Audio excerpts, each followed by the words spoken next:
filer comme ça. Ça va où la mythomanie? Ça commence où? Ça commence par celui qui en boîte de nuit un samedi soir va faire croire qu'il est pilote d'hélicoptère pour avoir les faveurs d'une jolie fille. On l'a tous fait, mais ça peut aller très loin, comme le cas Roman qui pendant 19 ans a fait croire à tout son entourage qu'il était généraliste, tout le monde l'a cru, et ça s'est terminé par un drame. Vous connaissez cette histoire, nous aurons l'occasion d'y revenir avec une série de meurtres. Alors pourquoi la mythomanie ce soir dans Sans aucun doute? C'est la bonne question, tout simplement parce que j'étais un petit peu l'arroseur arrosé. Quelqu'un s'est fait passer pour moi il y a une dizaine de jours, est allé chercher des voitures chez un constructeur. Ce constructeur a eu le temps de me prévenir, on a pu aller le filmer, on l'a retrouvé. Le Julien Courbet faux face au Julien Courbet vrai, c'est ce que je vous propose dans quelques instants. Puis il y aura un deuxième sujet, mais on en reparlera. Mon invité, je suis un fan, comme l'on dit, fan de ses participations au théâtre, au cinéma, au téléfilm, Madame Nicole Calfort.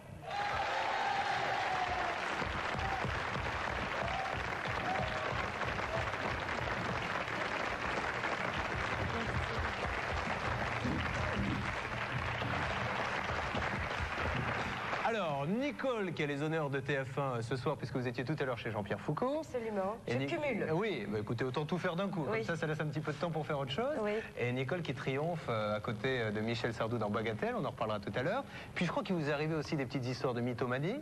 Tout à fait, des histoires de mythomanie, des histoires de vente forcée, donc je vais pouvoir participer à votre débat. Alors justement, le deuxième thème, c'est la vente forcée. Ah, je l'ai dit trop tôt. Non, on joue pas le suspense. Voici tout ce qui vous attend dans Sans aucun doute ce soir. Ils vivent dans un monde factice fait de rêves et de mensonges, ils sont mythomanes. L'exemple de Bruno Carbillier, faux gagnant du loto, il a berné tout le monde. J'ai la faculté de manipuler. C'est extrêmement simple. Mais parfois la mythomanie tourne à la folie. Le cas terrible de Jean-Claude Roman, il a menti pendant 20 ans et assassine toute sa famille le jour où son monde s'écroule. Pour nous, il était médecin. Bon, point c'est tout. Hein. Et puis la vraie histoire étonnante du faux Julien Courbet en conversation téléphonique avec le vrai Julien Courbet. Je vais parler à Julien Courbet à propos de sa voiture. C'est moi-même, pardon. Oui, bonjour, vous êtes Julien Courbet? Oui, je suis en train de me raser, c'est pour ça. Ah, d'accord. Harcèlement, mensonge, manipulation, les techniques de vente forcée sont terriblement efficaces. Un bon vendeur aujourd'hui, c'est celui qui peut vous vendre n'importe quoi, à n'importe quel prix. On se fout du client, on se fout, je dirais, à la limite de son produit. L'essentiel, c'est de l'avoir placé. Avec Nicolas, un journaliste de l'équipe, nous suivrons un vendeur à domicile. Se faisant passer pour un étudiant, il parvient à vendre un aspirateur à quelqu'un qui n'en a aucun besoin, et ce pour la modique somme de 17 300 francs. Combien de temps dure un rêve? 5 secondes, 10 minutes, 3 heures? Réponse plus tard dans Les Vrais Faux de Marie Lecoq. En voilà un qui est bien réel. Maître Didier Bergès répond aux questions de la vie quotidienne. Et puis nous retrouverons Pascal Sélène dans une nouvelle caméra cachée détonnante. Oh là, oh merde, c'est la voiture de mon patron, vous l'avez cassée. Nous avons de quoi ce soir vous faire passer une très bonne soirée où, je vous le garantis, vous allez encore une fois apprendre des tas de choses. Notre premier grand thème, menteur ou mythomane, c'est la question que nous allons poser d'ailleurs tout de suite à Chantal Campillo. Bonsoir Chantal. Bonsoir. Tout va bien? Tout va bien. Chantal, vous avez un petit accent d'où? Perpignan, je viens de Perpignan. Enfin, tout à côté de Perpignan, Bages. Chantal, vous avez été victime d'un mythomane, si je puis m'exprimer ainsi. Vous avez vécu avec lui combien de temps? 13 ans. Pendant 13 ans. Alors, quels ont été les premiers signes de mythomanie chez ce compagnon? C'était du concubinage? Vous étiez mariés? Non, au départ, je l'ai rencontré et il m'a fait croire... Enfin, je travaillais à l'époque dans une banque et il était artisan. Et petit à petit, on s'est fréquentés et puis bien sûr, il m'a promis que si je laissais mon travail, il montrait une entreprise un peu plus grosse, je serais sa secrétaire, etc. J'aurais un salaire, etc., etc. Lui artisan, vous avez un boulot, ouais. Il vous dit on va de monter comptabilité. la super société, voilà. Vous allez laisser tomber votre boulot. Je laisse tomber mon boulot. Mais elle n'a jamais vu le jour cette société. Elle n'a jamais vu le jour. 13 ans après, elle n'a jamais existé. Et vous avez perdu votre boulot? Oui. Et après, quand je l'ai quitté, j'étais trop vieille pour le reprendre. Donc j'ai quitté mon boulot, oui. Alors après, je me suis mariée avec lui, toujours croyant que cette société allait se monter, ou alors que ça allait se faire.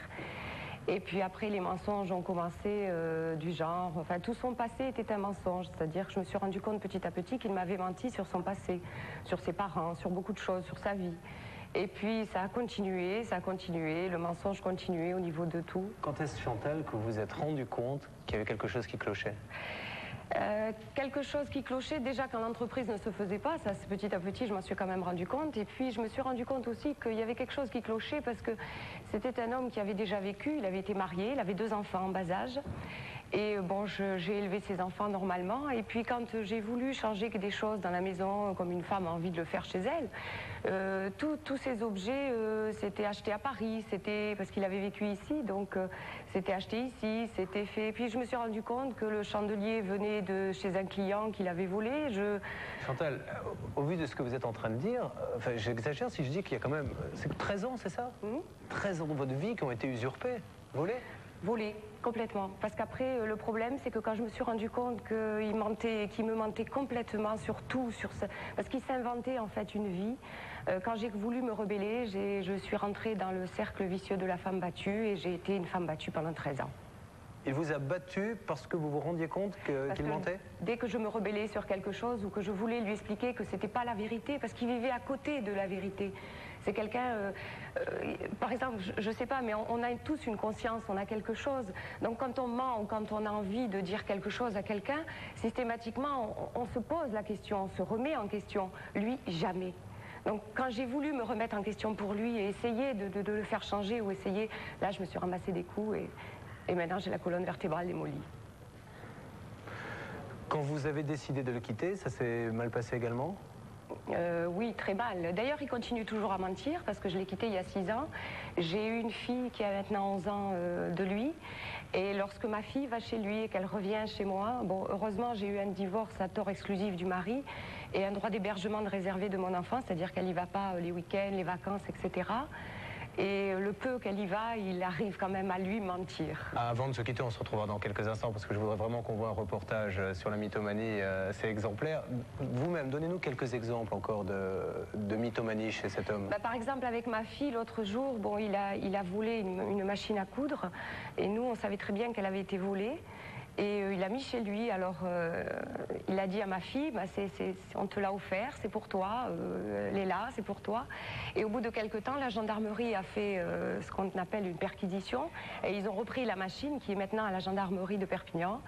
Et il a dit à la petite, tu sais, elle est en panne, on va la réparer. Donc je pense que c'est le mensonge le plus flagrant. Un enfant de 11 ans, c'est pas très beau. La mythomanie n'a pas de limite, Chantal. Nous allons maintenant retrouver quelqu'un qui a fait croire à beaucoup de gens, y compris à la presse, qu'il avait gagné au loto. Vous allez voir tout ce que ça peut déclencher. Christophe Pietri l'a rencontré pour nous. Bruno Carbillet vit à l'hôtel. Tous les jours, il trouve le moyen de payer les 120 francs que lui coûte sa chambre. À 23 ans, sans travail, Bruno Carbillet a voulu vivre comme un gagnant du loto qu'il n'était pas. Il faut revenir au 15 mai 1996. Ce jour-là, le super pactole de 50 millions de francs est décroché par un jeune chômeur vivant à Paris. Pour Bruno Carbillet, c'est le déclic. Fort d'une imagination débordante, il se fait passer pour le gagnant et ça marche. À la Française des Jeux, on ne demande qu'à le croire. Extrêmement nerveux, tendu, il n'avait pas dormi de la nuit. Le matin, il essayait de nous joindre, il n'arrivait pas. C'est vrai qu'on avait un peu de mal à nous joindre, tandis qu'on était un petit peu sur la route entre Bray-sur-Somme et Montreuil. Mais bon, quand je l'ai vu hier après-midi, il s'était déjà un petit peu calmé. Faux gagnant mais vrai mythomane, Bruno Carbillet se prend au jeu. Il veut sa photo en première page. Il contacte un journaliste de VSD à qui il raconte sa nouvelle vie de faux milliardaire. Tout au long de l'entretien, comme ça, revenait d'une manière récurrente un certain nombre d'approximations, voire d'erreurs ou de contre-vérités. Donc à chaque fois, on avait ça à l'esprit. Mais en même temps, il y avait ce discours, en même temps, il y avait cette histoire qu'il nous racontait avec des détails qu'il allait chercher je ne sais pas où. Bruno Carbillet tourne le dos à la réalité. Dans sa tête, il est milliardaire. Il fonce naturellement chez Lamborghini, essayer une voiture. Un vendeur est venu nous voir. Ensuite, on est monté dans le bureau de ce vendeur. Ce vendeur m'a demandé qui j'étais, parce que n'importe qui ne rentre pas chez Lamborghini comme ça. J'ai dit que j'étais le gagnant du loto et là, tout de suite, je pouvais demander ce que je voulais. En 2 minutes, j'étais devenu quelqu'un à ses yeux. Parce que j'étais pas 2 minutes avant, quoi. Et Bruno poursuit ses rêves de nouveau riche. En une journée, il passe d'une boutique à l'autre et déroule à chaque fois la même histoire. Il faisait pas loufoque, quoi. Il faisait tout à fait client normal, quoi. Client un peu farfelu qui a gagné de l'argent, donc il va le dépenser un peu n'importe comment, quoi. Pouvait faire gagnant du loto. Je me suis pas trop méfié à ce niveau-là, quoi. Quand je lui ai sorti le devis à 386 000 francs, il m'a dit bon, vous vous doutez bien que j'ai pas l'argent sur moi. Je vais à ma banque et je reviens dans 1 heure. Et puis voilà, je l'attends toujours. Le lendemain, Bruno Carbillet a rendez-vous à la Française des Jeux qui lui demande d'amener son ticket gagnant pour vérification. Évidemment, il n'ira pas. L'usurpateur est démasqué. Les articles dans les journaux lèvent le voile sur sa véritable personnalité. Quant à savoir pourquoi il a inventé cette histoire de vrai faux gagnant... J'ai la faculté de manipuler. C'est extrêmement simple. C'est très très simple. Il y a 3 choses qui font tourner le monde. La première chose, c'est le fric. Et niveau fric, on peut manipuler n'importe qui. N'importe qui. Tout le monde a une faille. Il suffit de la trouver, d'appuyer sur le au bon endroit, au bon moment et sur le bon bouton. Nous allons nous-mêmes essayer d'appuyer sur le bon bouton pour mieux comprendre le phénomène de la mythomanie. Samuel Lepastier, bonsoir. Bonsoir. Vous êtes psychiatre à la Salpêtrière. Quelle est la définition d'un mythomane? Il y en a plusieurs parce qu'en fait, ce n'est pas une maladie unique, c'est soit un trait de caractère, soit dans d'autres cas, ça occupe le premier plan de la scène. Il y a des gens qui mentent sciemment pour obtenir un pouvoir sur les autres et d'autres qui mentent pour eux-mêmes pour se faire plaisir. Donc suivant les cas, il y a tel ou tel mythomane. En général, on considère que quelqu'un est malade, soit quand il nous demande une aide, et c'est les cas les plus rares, soit au contraire, quand il fait souffrir son entourage.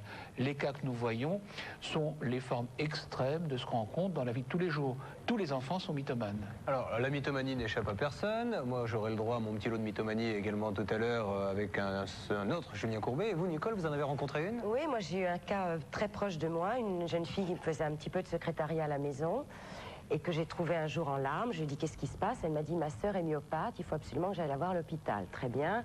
Combien de jours? Une semaine. Très bien, je la laisse. Elle allait en province voir sa sœur. Elle revient, elle me dit ma sœur n'en a plus pour longtemps. 3 semaines après, rebolote, ma sœur est morte. Recongé normal. J'arrive à savoir le nom de la petite ville, etc. J'envoie une couronne de fleurs avec un petit mot. Et puis elle revient et elle me raconte par le menu, comme l'on dit, comment elle avait habillé sa sœur sur son lit d'hôpital, comment elle l'avait enterrée, etc. Puis je sais pas, je dois avoir un 6e sens, j'ai senti qu'il y avait une faille quelque part, que son comportement était curieux, elle était un peu excitée, un peu trop triste ou un peu trop gaie par moments. Et j'ai fait un chemin de piste de scout, j'ai recherché le village, j'ai appelé la mairie, il n'y avait aucun certificat de décès qui avait été délivré, sa sœur n'avait jamais été enterrée, sa sœur dansait tous les soirs en boîte de nuit, était fort heureuse. Donc là j'ai eu affaire vraiment à un cas, en plus ayant des enfants, ça m'a semblé un peu... Non, mais elle était souffrante. J'ai vu ses parents et ses parents m'ont dit oui, elle se fait traiter, mais encore fallait-il accepter qu'elle se rende compte qu'elle était souffrante. Les parents avaient conscience de sa maladie qui était une mythomanie, mais c'était un vrai scénario. Voilà le cas que moi j'ai pu connaître. Alors, je vous présente Véronique. Bonjour Véronique. Bonjour. Véronique qui a la mauvaise habitude de raconter des petites histoires. Des petites histoires, des petits pipeaux. Des petits pipeaux? Des petits pipeaux, oui, c'est ce qu'on dit. Un pipeau, c'est quoi? Un petit mensonge? C'est un petit mensonge pour arranger un peu les situations, voilà, pour enjoliver. N'utilisez pas ça dans le langage scientifique, le pipeau. Non. Entre confrères, non. Non, si, il y a des gens qui nous baladent sans jamais dire ce qu'ils sont en réalité. Il y a une maladie qui porte un nom très curieux qui s'appelle le syndrome de Munchausen. Du nom du baron de Munchausen, ce sont les sujets qui racontent des aventures extraordinaires pour se faire remarquer. Alors Véronique, déjà, quel style d'histoire, pourquoi vous le faites? Déjà, êtes-vous consciente quand vous mentez? Oui, tout à fait. Tout à fait. Je suis complètement consciente et en plus, ce sont des gentils mensonges. Ce sont pas des mensonges qui vont porter préjudice. C'est comme un jeu. Voilà, c'est un jeu, je me fais plaisir, donc je reprends un peu ce que vous disiez. Et c'est aussi pour me valoriser, pour me mettre en avant, pour qu'on s'occupe de moi. Est-ce qu'il y a des thèmes particuliers avec les hommes, dans le boulot, avec votre famille? Dans le boulot, non. Avec les hommes, oui. Donnez-moi un exemple. Un exemple? Un exemple, par exemple, quand j'ai connu mon futur ex-mari il y a 8 ans, il avait un ami russe qui travaillait à l'ambassade. Donc il y a maintenant 3 ans que nous sommes séparés. Il y a eu une enquête faite par la DST. J'ai reçu, la DST m'a envoyé des convocations. J'ai pas voulu y aller parce que ça m'enquiquinait. Et donc j'ai proposé à cet inspecteur de le retrouver à l'intérieur du Sacré-Cœur à 22h, donc tel jour. Et j'ai dit à mon mari, parce que j'ai demandé à mon mari de garder mon fils, je lui ai dit que j'allais dîner avec un animateur télé très en vogue. Qui ça? Ah, je ne vous le dis pas, mais il est toujours très en vogue. Et donc, en fait, j'allais voir cet agent de la DST qui recherchait donc cet ami russe qui était un responsable vrai, là, du ce que vous KGB. dites, hein. L'histoire est bel et bien vraie, c'est-à-dire que j'ai un dossier comme ça. Ça c'est vrai, je ne fais pas de cas de mythomanie ce soir. Et non, non, c'est réel. Vous, votre problème, c'est que si vous êtes mêlé au KGB dans votre vie de tous les jours, quand vous mentez, ça doit être difficile après. Et donc voilà, et en plus, ce qui est drôle, c'est pas... Enfin, moi, cette histoire m'a beaucoup amusée parce que pendant 6 mois, j'ai joué avec cet inspecteur donc, de la DST en lui faisant croire que oui, peut-être que mon mari était peut-être un espion. J'espère qu'après ce que vous venez de raconter, il ne jouera pas avec nous. C'est pas préjudiciable ce que vous faites à quelqu'un d'autre. Non, c'était un jeu, c'était un jeu, c'était... Je suis pas tout à fait sûr que ça ne soit pas préjudiciable aux autres, car nous avons la maman de Véronique qui est là. Bonjour madame. Vous le vivez comment? Vous vous êtes aperçu que votre fille racontait des histoires à quel moment? Écoutez, je me suis aperçue qu'elle mentait, elle devait avoir 7 ou 8 ans. Vraiment, c'était un très gros mensonge, on était à la campagne. Ouais. Et elle me montre une page d'écriture en me disant, bon, écoute, il faut que je recopie. Alors je regarde la page d'écriture, il y avait 6 ou 7 lignes, et c'était une toute petite écriture.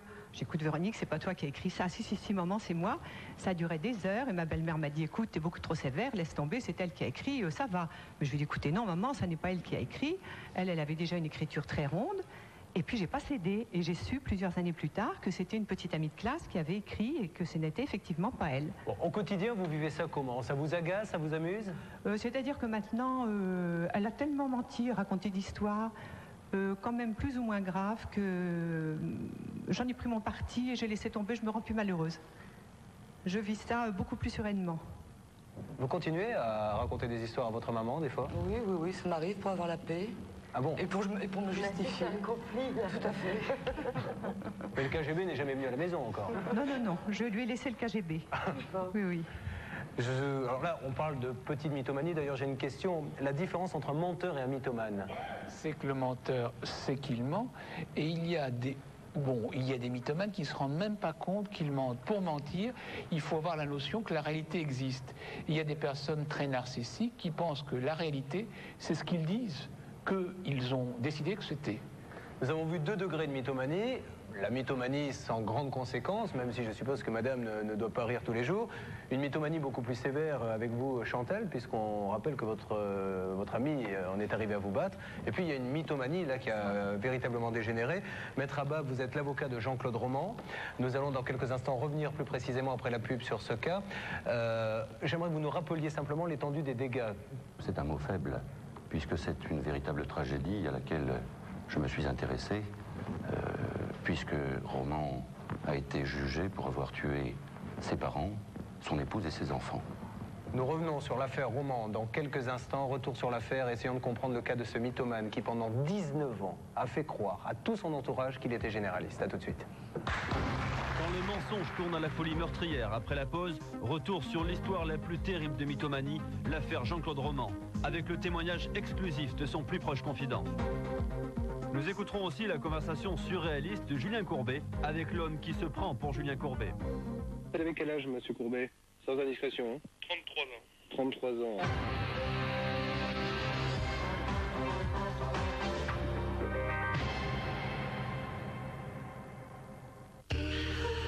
Je passe mes journées à le dire, nous sommes des enfants de la télé, mais je suis persuadé d'un truc, nous sommes aussi des enfants de la pub. Appuyez sur les 2 points verts. Vérifiez votre énergie.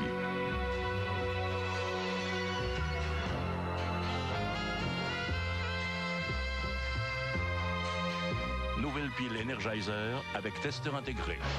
Faites confiance aux 2 points verts. Depuis toujours, le fouet de Paul Prédo a su vous offrir un goût inimitable. On aura toujours envie du fouet de Paul Prédo. La tendresse, Daniel Guichard. c'est quelquefois ne plus s'aimer mais être heureux. C'est un plus grand succès, un disque plein d'émotions, avec nostalgie. Amora vous invite au plus sensuel des voyages.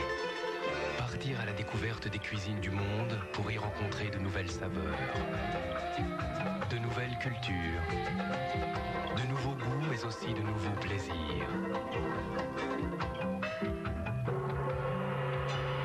Amora vous invite à goûter le monde. 5 sauces authentiques toutes prêtes en 5 minutes à la poêle.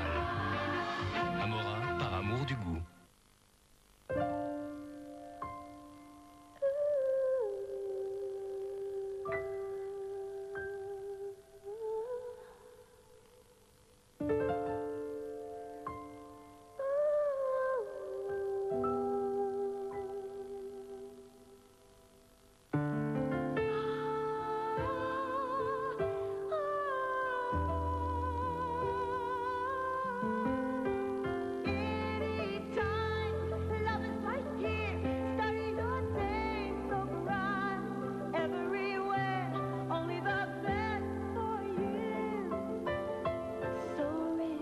Maintenant, McDonald's vous fait le petit déjeuner.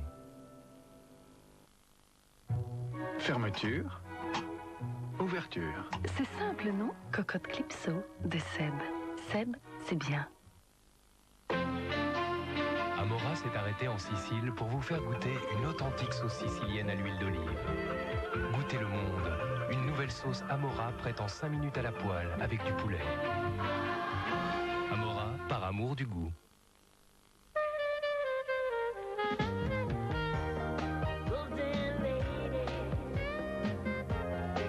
Golden Lady, le collant. Tu reviens nous chercher dans 1 heure? 1 heure? J'y arriverai jamais. Pas de panique. Faites appel au génie de Monsieur Propre. Là où d'autres accrochent, Monsieur Propre dégraisse facilement et tout brille. Impressionnant.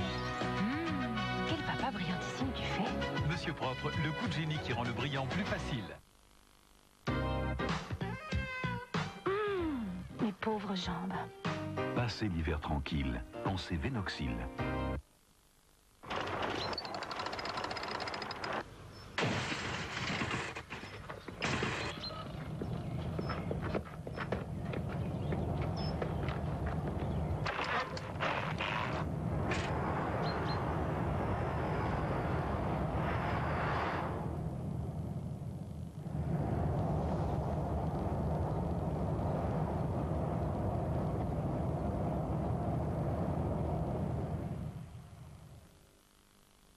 Constipation passagère, digestion difficile.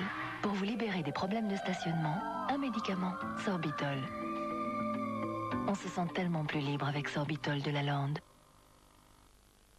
Le temps, c'est fascinant comme il peut changer les choses.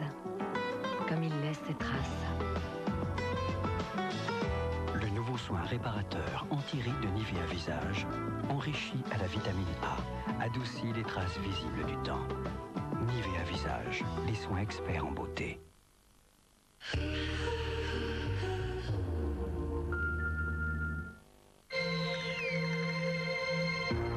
Faut-il tout remettre en question pour tenir d'anciennes promesses? Doit-on s'accrocher à un rêve quand on est seul à y croire? Comment s'imposer quand tous les autres s'y opposent? Je finirai cette coupe. Toute seule s'il le faut, mais je la finirai. Je sais tout. Je partirai pas.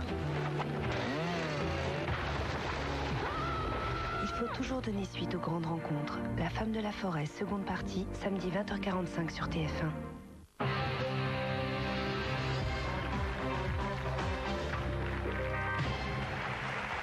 Bonsoir à tous ceux qui viennent de nous rejoindre. C'est la suite de Sans aucun doute. Nicole Calfon est mon invitée ce soir.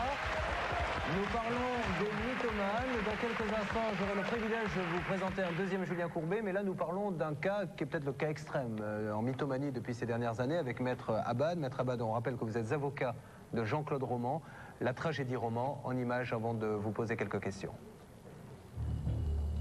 Jean-Claude Roman ou le mensonge institué en règle de vie. Durant 20 ans, cet homme a menti à tout le monde, à ses parents, à sa famille, à ses amis. Jean-Claude Roman commence sa carrière de mythomane en 1974. Recalé en première année de médecine, il n'avoue pas cet échec et fait croire à ses parents que ses études se déroulent normalement. Quelques années plus tard, il leur affirme même avoir obtenu son diplôme. Il épouse alors une jeune femme pharmacienne, a 2 enfants, et offre au quotidien l'image lisse et tranquille d'un bon père de famille travaillant à Genève en tant que chercheur spécialisé en maladies cardiovasculaires. Pendant 20 ans, il berne amis et confrères sans jamais éveiller le moindre soupçon. Pour nous, il était médecin, bon, point c'est tout. Hein. Mais je sais, pour avoir rencontré d'autres confrères, qu'il avait fait la même illusion auprès d'autres confrères, justement. C'est-à-dire que les gens en étaient ressortis en disant ben, c'est quand même un type bien, c'est agréable de discuter avec lui. Pour vivre, Jean-Claude Roman emprunte à tous ses proches, prétextant des placements très avantageux. En janvier 93, la belle mécanique s'enraye. Une amie de Roman exige le remboursement immédiat d'un prêt d'1 million de francs, argent que Roman a bien sûr dépensé. Pour la première fois, il est mis au pied du mur. Lorsque la réalité inflige de tels démentis à vos fantasmes. Il reste, pour certains, la solution extrême qui consiste à effectuer ce que nous appelons, nous, un meurtre de la réalité. C'est une autre façon de se montrer encore plus fort que les autres. Roman va donc tuer ses parents, sa femme et même ses enfants, témoins innocents d'une réalité qui ne lui convient plus. Mais il ratera curieusement son suicide. Les experts en psychiatrie n'ont pas estimé Jean-Claude Roman irresponsable de ses actes. Il a été condamné à perpétuité.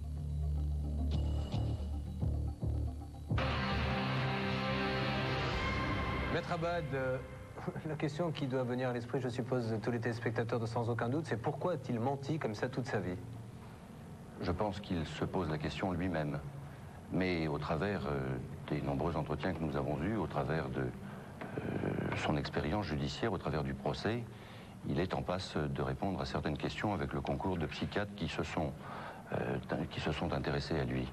Le docteur Lepastier vous disait au début de cette émission une chose intéressante sur la classification des mythomanes. Ceux qui sont mythomanes avec le dessein de posséder les autres, avec un dessein perverse en quelque sorte, ceux qui sont mythomanes aussi pour se faire plaisir. Je pense que Roman est véritablement exceptionnel en ce sens que cette mythomanie s'inscrivait, c'est presque indicible ce que je vais vous dire, mais je vais vous le dire, s'inscrivait dans la volonté inconsciente ou consciente, je n'en sais rien, mais de répandre le bien autour de lui. Et cela a commencé par un mensonge véniel, puisque ce garçon avait été un garçon exemplaire jusqu'à l'âge de 19 ans. Cela a commencé par un mensonge véniel. Il ne s'est pas présenté à l'examen de deuxième année de médecine, et il a affirmé qu'il s'y était présenté, qu'il avait réussi. Et sa vie a basculé à partir de cet instant. Et c'est à partir de cet instant que le rôle des psychiatres est important pour permettre aux victimes, au premier chef, à Roman ensuite, à la société enfin, de comprendre ce qui a pu se passer. Professeur Lepastier, votre avis en tant que spécialiste sur ce cas précis? Je ne suis pas professeur. Bien. Bon, ça viendra. Alors, il est relativement... Vous le méritez en tout cas, c'est ce que je voulais vous dire. Il est relativement fréquent que des étudiants qui échouent aux examens racontent qu'ils ont réussi. Moi, dans ma pratique, j'ai vu plusieurs adolescents qui avaient continué à raconter qu'ils avaient réussi pendant, dans un cas, 4 ans, dans un cas, 6 ans. Ce qui est exceptionnel dans l'histoire, c'est que ça ait abouti à un meurtre. Il y a des individus qui sont, enfin des personnes prises dans un système de fuite en avant, qui sont constamment obligés de couvrir un mensonge par un autre mensonge, et c'est une escalade dont ils ne sont pas maîtres. Et reconnaître la réalité, c'est risquer de se déprimer extrêmement profondément. Et exceptionnellement, ce qui s'est passé, je crois, chez Roman, c'est qu'au lieu de se déprimer, il a préféré effectivement supprimer les autres. C'est un cas extrême, Véronique, mais ça ne vous fait pas peur de pratiquer le mensonge comme ça en permanence et de ne plus pouvoir vous en passer, rentrer dans un engrenage que vous ne pourriez plus maîtriser? Ça me ferait très très peur de rentrer dans cet engrenage. Non, moi je disais, je suis une menteuse sympathique, plutôt... Moi, je suppose qu'il l'était également au démarrage. Il a quand même embauché sur des coups, sur de la violence, parce que son ex-mari n'acceptait pas l'image qu'elle lui renvoyait. Donc, et là, ça a débouché sur des assassinats. Maître Abad, simplement, comment vous pouvez expliquer aujourd'hui à ceux qui nous regardent que pendant 19 ans, cet homme fait croire qu'il est généraliste et personne n'a le moindre soupçon, le moindre indice, rien? Oui. Je pense que nous pouvons nous accorder, le docteur Lepastier et moi, sur une première raison. C'est qu'il y a à la base de tout cela une pathologie mentale. Roman a été, je vous l'ai dit, un enfant, un adolescent exemplaire jusqu'à l'âge de 19 ans. Il était fils unique, idéalisé par ses parents. C'était un enfant Dieu. Et à un moment donné dans sa vie, à l'âge de 19 ans, il n'a plus intégré cette éventualité de l'échec pour ne pas décevoir sa famille. Et ce mensonge véniel dont j'ai parlé se situe précisément à cette époque. Ça, c'est une première raison. Et puis, il y a une deuxième raison. Cette raison, elle est aussi indicible, mais il faut la dire pour être honnête intellectuellement, même vis-à-vis de la mémoire des siens qu'il a supprimée. C'est que les mensonges étaient énormes. Et moi, je ne comprends pas que pendant 19 années, ces mensonges aient pu prospérer sans que jamais quelqu'un ne découvre ces mensonges. Je vais vous donner, si cela vous intéresse, quelques exemples frappants. Mais vraiment, ça dépasse l'entendement. Et j'aurais l'impression, s'il n'y avait pas ce drame épouvantable derrière moi, d'être un menteur en vous disant ce que je vais vous dire dans quelques instants. Vous allez nous donner des exemples dans quelques secondes, mais vous avez l'air particulièrement touché quand même. Vous savez, vous ne sortez pas indemne d'un tel drame, que ce soit la victime elle-même, que ce soit les juges qui ont jugé Jean-Claude Roman, que ce soit même l'accusation. Moi, j'ai vu l'accusation, les larmes aux yeux en pensant aux victimes, que ce soit l'avocat de Roman, vous ne sortez pas indemne d'un tel drame. Avant d'avoir quelques exemples donc, de cette mythomanie exacerbée chez cet homme, 2-3 questions précises pour que nos téléspectateurs suivent bien le débat. 1. Comment devient-on mythomane? Je dis soit par choix, soit parce qu'on s'est laissé piéger. C'est le premier point. Et d'autre part, il faut bien voir que ce qui est décrit est une forme extrême de ce qui se rencontre de façon banale tous les jours. Et puis l'autre élément, pourquoi on y croit, c'est parce qu'on croit toujours plus facilement un mensonge qui nous arrange qu'une vérité qui nous dérange. Quand j'étais interne, nous avons eu un patient qui se faisait passer pour un lord anglais, qui nous racontait des histoires extraordinaires. Nous savions qu'il mentait, mais toute l'équipe, lorsque nous avons su la vérité, nous avons su qui il était, qu'on a retrouvé son dossier, nous avons été terriblement déçus. C'était le mensonge était beaucoup mieux que la réalité. D'ailleurs, quand ça réussit, ça cesse d'être un mensonge et on entre dans le domaine de l'art. On peut dire que tous ces individus sont en fait des artistes ratés. Nicole Calfan, sur l'affaire Roman, c'est quand même incroyable, arriver à faire croire 19 ans comme ça, toute une... Et puis, mais en plus, je pense que les gens sont tellement individualistes que la question que vous avez posée, c'est les gens ne se rendent pas compte. Il a une image de médecin généraliste, il prend un crédit, mais on ne s'occupe pas les uns les autres, même en province, peut-être même encore moins. Donc il a mené sa vie, je pense, comme ça, sans qu'on puisse intervenir ou se poser peut-être des questions. Mais vous ne croyez pas si bien dire, puisque vous dites que Jean-Claude Roman était généraliste. Il n'était pas généraliste. Il était fonctionnaire à l'OMS, à l'Organisation mondiale de la santé à Genève. Il habitait à 5 km du siège de l'OMS. 80% de son entourage familial, social, amical, appartenait au monde de la médecine. Il y avait des gastro-entérologues, il y avait des cardiologues, il y avait des pharmaciens, il y avait des dentistes. Personne ne s'est intéressé à lui. Pourquoi? Parce qu'il était religieusement correct, parce qu'il était socialement correct, parce qu'il était conforme, professionnellement correct et familialement correct. Et personne ne s'est intéressé à lui. Si une seule personne s'était intéressée à cet homme, 5 autres seraient vivantes aujourd'hui. Vous disiez, Chantal Campillo, ils savent mentir. C'est-à-dire qu'à aucun moment, on ne doute, ils sont vraiment des professionnels du mensonge. Mais c'est-à-dire qu'ils sont tellement, enfin, dans mon cas toujours, hein, ils se persuadaient tellement que c'était la vérité, qu'en fait, comment ne pas croire quelqu'un qui vous raconte quelque chose, et bon, même à la limite, on est admiratif devant certaines. Voilà, parce qu'il monte un mensonge qui peut évoluer, qui peut... Moi, j'ai comparé ma vie un peu à... Bon, je ne fais pas le procès des sectes, pas du tout, je ne suis pas là pour ça, mais je compare ma vie à une secte, c'est-à-dire j'ai l'impression d'avoir vécu dans une secte, parce que j'ai eu comme, dès le départ, comme un lavage de cerveau. C'est-à-dire que j'ai compris plus tard, j'ai compris bien trop tard d'ailleurs, que j'étais dans un mensonge. Et après, moi, le problème, c'est que j'ai été obligée de mentir aussi. Puisque je mentais, puisque j'avais des coups. Puisque j'étais menacée après, ne parle pas. Vous êtes l'adepte avec votre fille de cette secte. Voilà. Donc c'est même terrible, parce que je veux dire, c'est quelque chose d'affreux. Professeur, et après on essaiera de donner des solutions. Professeur, mais j'ai envie, mais si vous allez voir, ça va peut-être déclencher les choses. C'est en insistant qu'on va y arriver. Bon, je veux dire que ce qui a été décrit là est très intéressant, parce que c'est bien, c'est pas tout à fait comme une secte, mais je dirais que c'est une relation de type hypnotique. Ce ne sont pas tellement le fait de savoir mentir, d'avoir une technique, mais de deviner ce que l'autre attend et de se placer de la meilleure façon possible dans son désir. Et quand on vous dit ce que vous avez envie d'entendre, on y croit forcément. Je voudrais demander à la maman de Véronique, quel langage, avant que vous renonciez, puisque vous nous avez dit tout à l'heure que maintenant vous laissez faire le KGB, mais avant que vous renonciez, quel langage adoptiez-vous pour essayer de la raisonner, sachant qu'elle était un peu mythomane? Bah, écoutez, je lui parlais normalement en lui disant, Véro, bon, bah, écoute, tu vois, là, tu as raconté une histoire. Par exemple, tu dis que tu nous as invités samedi soir. Je te laisse un message et tu me dis, non, non, tu t'es trompé, c'était dimanche soir, alors que j'avais bien marqué sur mon carnet qu'on allait dîner le samedi soir avec elle, mon mari. Bon, alors des tas de petites choses comme ça de la vie courante. Et je lui expliquais que je ne voyais pas du tout pourquoi elle racontait autant d'histoires, parce que quelquefois, bon, il y a des choses quand même qui ont été graves. Je ne suis pas venue là pour régler mes comptes, mais il faut quand même faire... de mentir. Mais il y a eu un cas très grave dans votre famille par rapport à un mensonge? Non. Ah bon, d'accord. Ce qui m'inquiète non. C'est que le jour où elle aura besoin de vous et elle dira la vérité, vous ne la croirez plus. Eh ben ça c'est vrai que c'est un problème. C'est Pierre et le loup. C'est vrai que c'est un problème, voilà. Parce que même quand elle ment et quand elle me dit quelque chose, elle le dit avec une telle conviction et une telle vérité et tellement je la crois. Et puis après je me dis c'est pas possible, hop, je coupe en deux. Ouais. Véronique. C'est vrai. Votre maman est désespérée. Elle est désespérée. Ah non, je suis pas désespérée. C'est terrible. Mais pourquoi vous continuez à alimenter? Je vais faire des efforts. Je vais faire des efforts. J'essaierai de plaider en fin d'émission pour Véronique auprès de sa maman. D'accord, très bien. Donc nous réunir, d'accord, merci. Le président Le Pastier. Nous sommes montés. Oui, d'accord. Bon, il y a effectivement un point au moins sur lequel Véronique et sa mère sont d'accord, c'était de venir témoigner à la télévision. Et c'est déjà pas si mal. Vous avez raison. Et ça sert à quelque chose. Monsieur Le Pastier, et là, c'est important.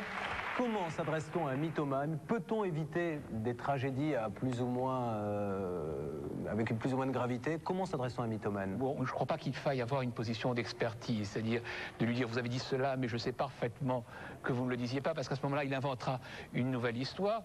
Par contre, il faut essayer de comprendre avec lui, s'il le souhaite, pourquoi la vérité lui est insupportable, pourquoi il a besoin constamment de travestir les choses, et en particulier souvent de travestir les choses pour se faire davantage aimer, pour montrer aussi qu'il est plus fort que les autres, et on peut lui montrer qu'il est possible d'exister sans avoir besoin de tricher. Au fond, c'est le problème tout tricheur. À l'inverse, on peut dire que quelqu'un qui est trop conforme, trop lisse, est aussi un malade, quelqu'un qui ne mentirait jamais.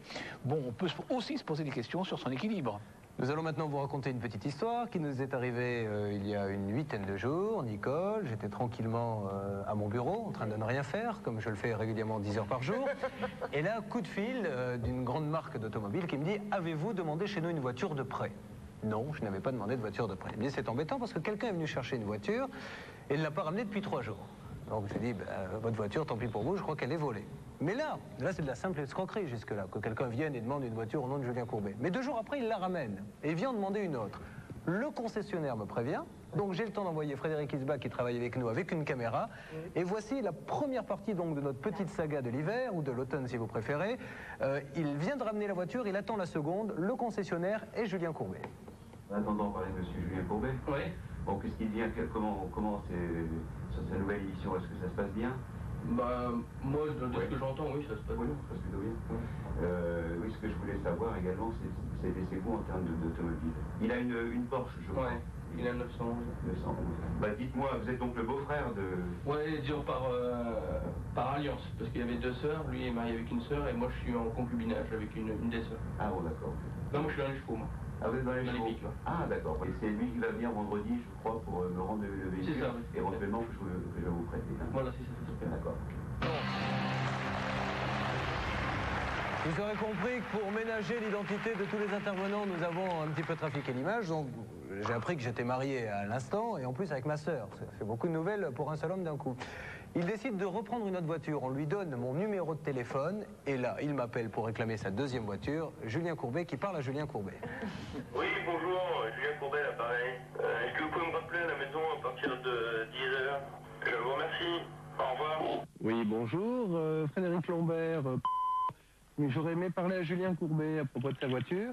C'est moi-même, pardon. Oui, bonjour, vous êtes Julien Courbet? Oui, je suis en train de me raser, c'est pour ça. Ah, d'accord. Alors, dites-moi, vous en avez besoin pourquoi exactement? Bah, si vous préférez, j'aurais besoin d'une auto pour pouvoir faire quelques clichés, notamment, et la mettre en arrière-plan sur la scène où l'on travaille, en fin de compte. Hein, puisque là, je vais refaire sans aucun doute, pas pour vendredi là, mais pour vendredi, pas celui qui arrive, mais dans 15 jours. Et j'ai besoin d'une auto, tout simplement, pour la mettre derrière.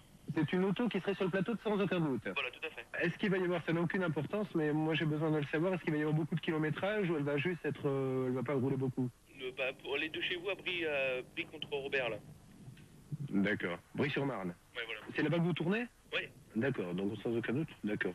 Je savais pas que c'était à Brie-sur-Marne. Bon, il y en a beaucoup qui se font là-bas. Hein. Oui, il y en a beaucoup, oui. Bah, il y a même Nagui maintenant qui est là-bas aussi. Ah ouais, vous le connaissez? Oui, bah, il travaille avec TF1 maintenant. Simplement, il me faut 2-3 petits renseignements parce que, pour la voiture, vous avez quel âge, monsieur Courbet? Sans indiscrétion, hein? 33 ans. 33 ans. Et comment vous avez fait pour rentrer dans la télé? Comment ça se passe? Il faut faire une école? Non, pas du tout, non, il faut connaître un petit peu des gens qui se rentrer dans la profession, il faut être un petit peu pistonné, c'est tout. Et vous faisiez quoi, vous, avant? Bah, moi, j'ai toujours été à l'école avant. Et bon, après, j'ai travaillé un peu pour Elite comme mannequin. D'accord. Et puis après, je suis rentré directement là-bas. Et donc, à faire un contact comme ça, simplement? Oui, parce que je connaissais quelqu'un qui était bien placé. Ouais.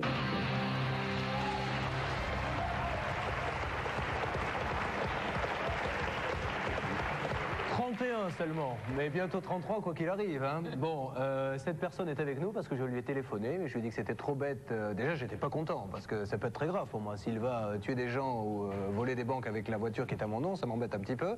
Et je lui ai demandé de venir s'expliquer, entre guillemets, avec moi sur le plateau de Sans Aucun Doute. Donc monsieur, vous êtes là, bonsoir. Bonsoir. Bonsoir Julien Courbet. Non, non.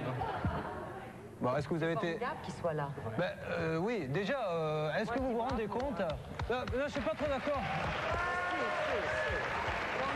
Je suis pas trop d'accord, non. Je suis pas trop d'accord pour qu'on applaudisse parce que c'est pas bien ce qu'il a fait, parce que c'est de l'usurpation d'identité. Enfin, vous avez eu le courage voilà, de venir. c'est ça que je veux dire. Pourquoi vous faites ça? Et pourquoi moi? Ben, malencontreusement, c'est tombé sur vous, puisque j'avais besoin d'une auto pendant un week-end. Et malencontreusement, je téléphonais à droite, à gauche, en disant est-ce que éventuellement vous pouvez me prêter une voiture? Ah non, on prête pas de voiture. Je téléphonais, je suis acheteur d'une voiture. Non, on prête pas. Bon, et à un moment donné, comme j'ai toujours été vendeur automobile moi-même, étant au chômage, je dis tiens, je vais faire comme certains font en VIP, donc les gens comme vous.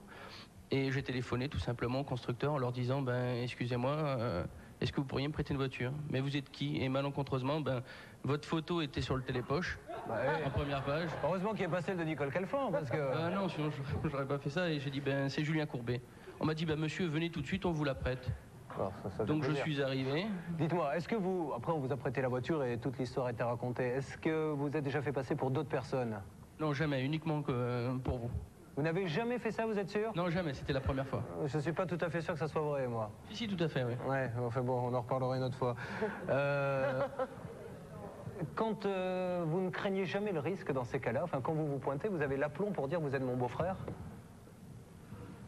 Disons, je pense que la plupart du temps, les personnes qui sont en face pensent que c'est Julien Courbet qui est au téléphone. Et donc, je dirais qu'ils ne jugent pas trop, en fin de compte, sur l'appel téléphonique. Et la plupart du temps, ils vous prennent au sérieux. Quand cesserez-vous de faire croire à tout le monde que j'ai 33 ans, ce qui nuit terriblement à ma réputation? Mais je ne savais pas quoi vous répondre, donc j'ai dit 33 ans comme j'aurais pu dire 30 ans. Ceci étant dit, là il y a quelque chose d'intéressant, c'est que on peut croire n'importe qui, parce qu'en fait il dit n'importe quoi dans ses explications. Si on reprend ce qui a été dit tout à l'heure en reportage, je suis quand même marié avec ma sœur. Oui. C'est ce qu'il a dit, l'autre il dit oui, bien sûr. Oui. On a toujours tendance à croire ce qui nous arrange. À l'inverse, il y a des tas de vérités dérangeantes où on met un temps fou à y croire. On a, je dirais de façon plus banale, par exemple dans les problèmes d'infidélité, de tromperie, bon, il y a des tas de gens qui croient que leur partenaire est fidèle alors qu'il ne l'est pas, parce qu'ils ont besoin d'y croire. Il n'est pas impossible, dans le cas de Jean-Claude Roman, que certains proches aient effectivement compris ou vaguement subodoré ce dont il s'agissait et préféraient couvrir les choses parce que ça arrangeait tout le monde. Faisons un petit tour d'horizon. Oui, maître. Ne permet pas de dire une telle chose. Rien dans toute la vie de Jean-Claude Roman, au travers de tous les témoins qui ont été entendus, ne permet de dire que quelqu'un ait pu être au courant pendant ces 19 années. Rien. Est-ce qu'il y a des mythomanes dans le monde artistique, Nicole Calfan? Vous en avez rencontré dans le théâtre, dans le cinéma? Oui, mais pour en revenir à ce que disait le docteur Le Pastier, et le professeur Le Pastier, je crois que c'est plus pour se mettre en avant. C'est un ego, c'est pas... J'ai tourné avec un tel, j'ai rencontré un tel. C'est plus à ce niveau-là, la mythomanie dans ce métier. Elle est insupportable et orgueilleuse, mais elle n'est pas grave. Oui, les hommes politiques, si on n'y croit pas quand on est artiste, on n'y arrive pas. On a besoin effectivement de se projeter en avant pour atteindre un but. Mais je dirais que la différence par rapport au mythomane habituel, c'est qu'il s'agit effectivement de se conformer à l'image qu'on veut donner, alors que le mythomane habituel sait bien qu'il n'y arrivera jamais. Absolument. Est-ce qu'il y a des mythomanes dans le monde de la politique, par exemple? Ils ne réussissent pas. Par contre, effectivement, je dirais un homme politique qui ne serait pas menteur n'aurait aucune chance de faire carrière. Et il y a un jeu. Et il y a un jeu très subtil qui est que tout le monde sait qu'il ment et en même temps on a besoin d'y croire. On a besoin d'entendre que demain on reste gratis.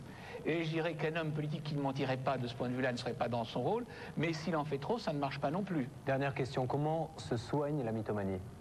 eh bien, il faut d'abord, effectivement, il y a une vérité. Quand on est mythomane, on exprime malgré tout ce qu'on aspire à être, ce qu'on voudrait être. Donc, il y a un fond de vérité. Donc, il faut partir de l'élément de vérité, de comprendre pourquoi il est indispensable, par exemple, pour monsieur, d'être un VIP et pas de s'accepter tel qu'on est. Et à partir de là, effectivement, il est capable de se réconcilier avec soi-même, d'avoir moins une haine de soi qu'ont tous les mythomanes, tous ceux qui se font passer pour autres qu'ils sont. Chantal, vous avez depuis une nouvelle vie. Est-ce que toute cette partie, vous avez réussi à l'oublier ou c'est quelque chose qui est en vous à tout jamais? Non, c'est quelque chose que je n'oublierai jamais et que je ne veux pas oublier. Parce que justement, bon, malheureusement, par la mythomanie, par ce mensonge perpétuel, j'ai été une femme battue. Donc, j'ai promis, j'avais dit que si je m'en sortais, j'aiderais les femmes battues, parce que je trouve que c'est quelque chose qui n'est pas normal. Donc j'ai monté à Bages une association aide aux femmes battues, et je continue, et je ne veux pas oublier, parce que c'est quelque chose qu'on n'oublie jamais.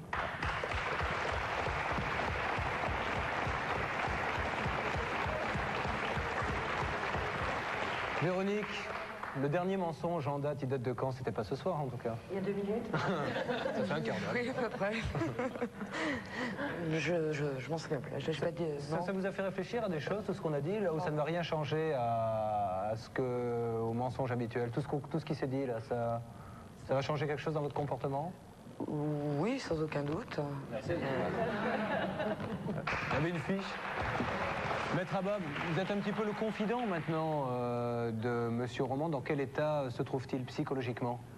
Il survit, puisque, contrairement à ce qui a pu être dit, il a voulu mourir avec les siens. On l'a retrouvé dans le coma. Après une dizaine de jours de coma, il a été sauvé par les médecins à l'hôpital cantonal de Genève. Aujourd'hui, il leur survit. D'accord. Je vais demander à la caméra qui se trouve là de bien vouloir faire un plan sur Julien Courbet. Quels sont vos projets, Julien? Aucun. D'accord, mais c'est gentil.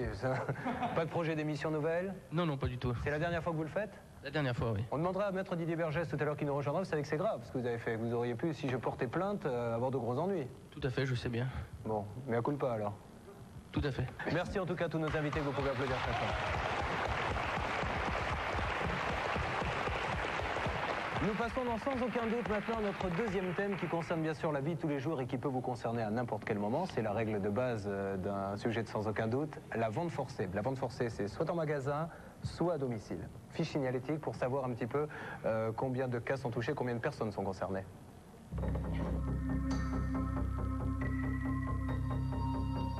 En 1995, la Direction générale de la répression des fraudes a enregistré 60 000 plaintes pour méthode de vente agressive. La même année, plus de 15 000 commerçants ont été poursuivis pour le même motif.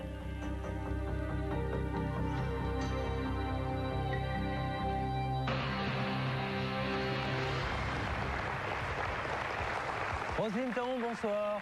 Bonsoir. Alors Roselyne Taon, vous faites partie de ces milliers de Français qui à n'importe quel moment peuvent subir, alors arnaque ou pas, ça on le verra tout à l'heure, ce n'est pas à nous de nous prononcer maintenant.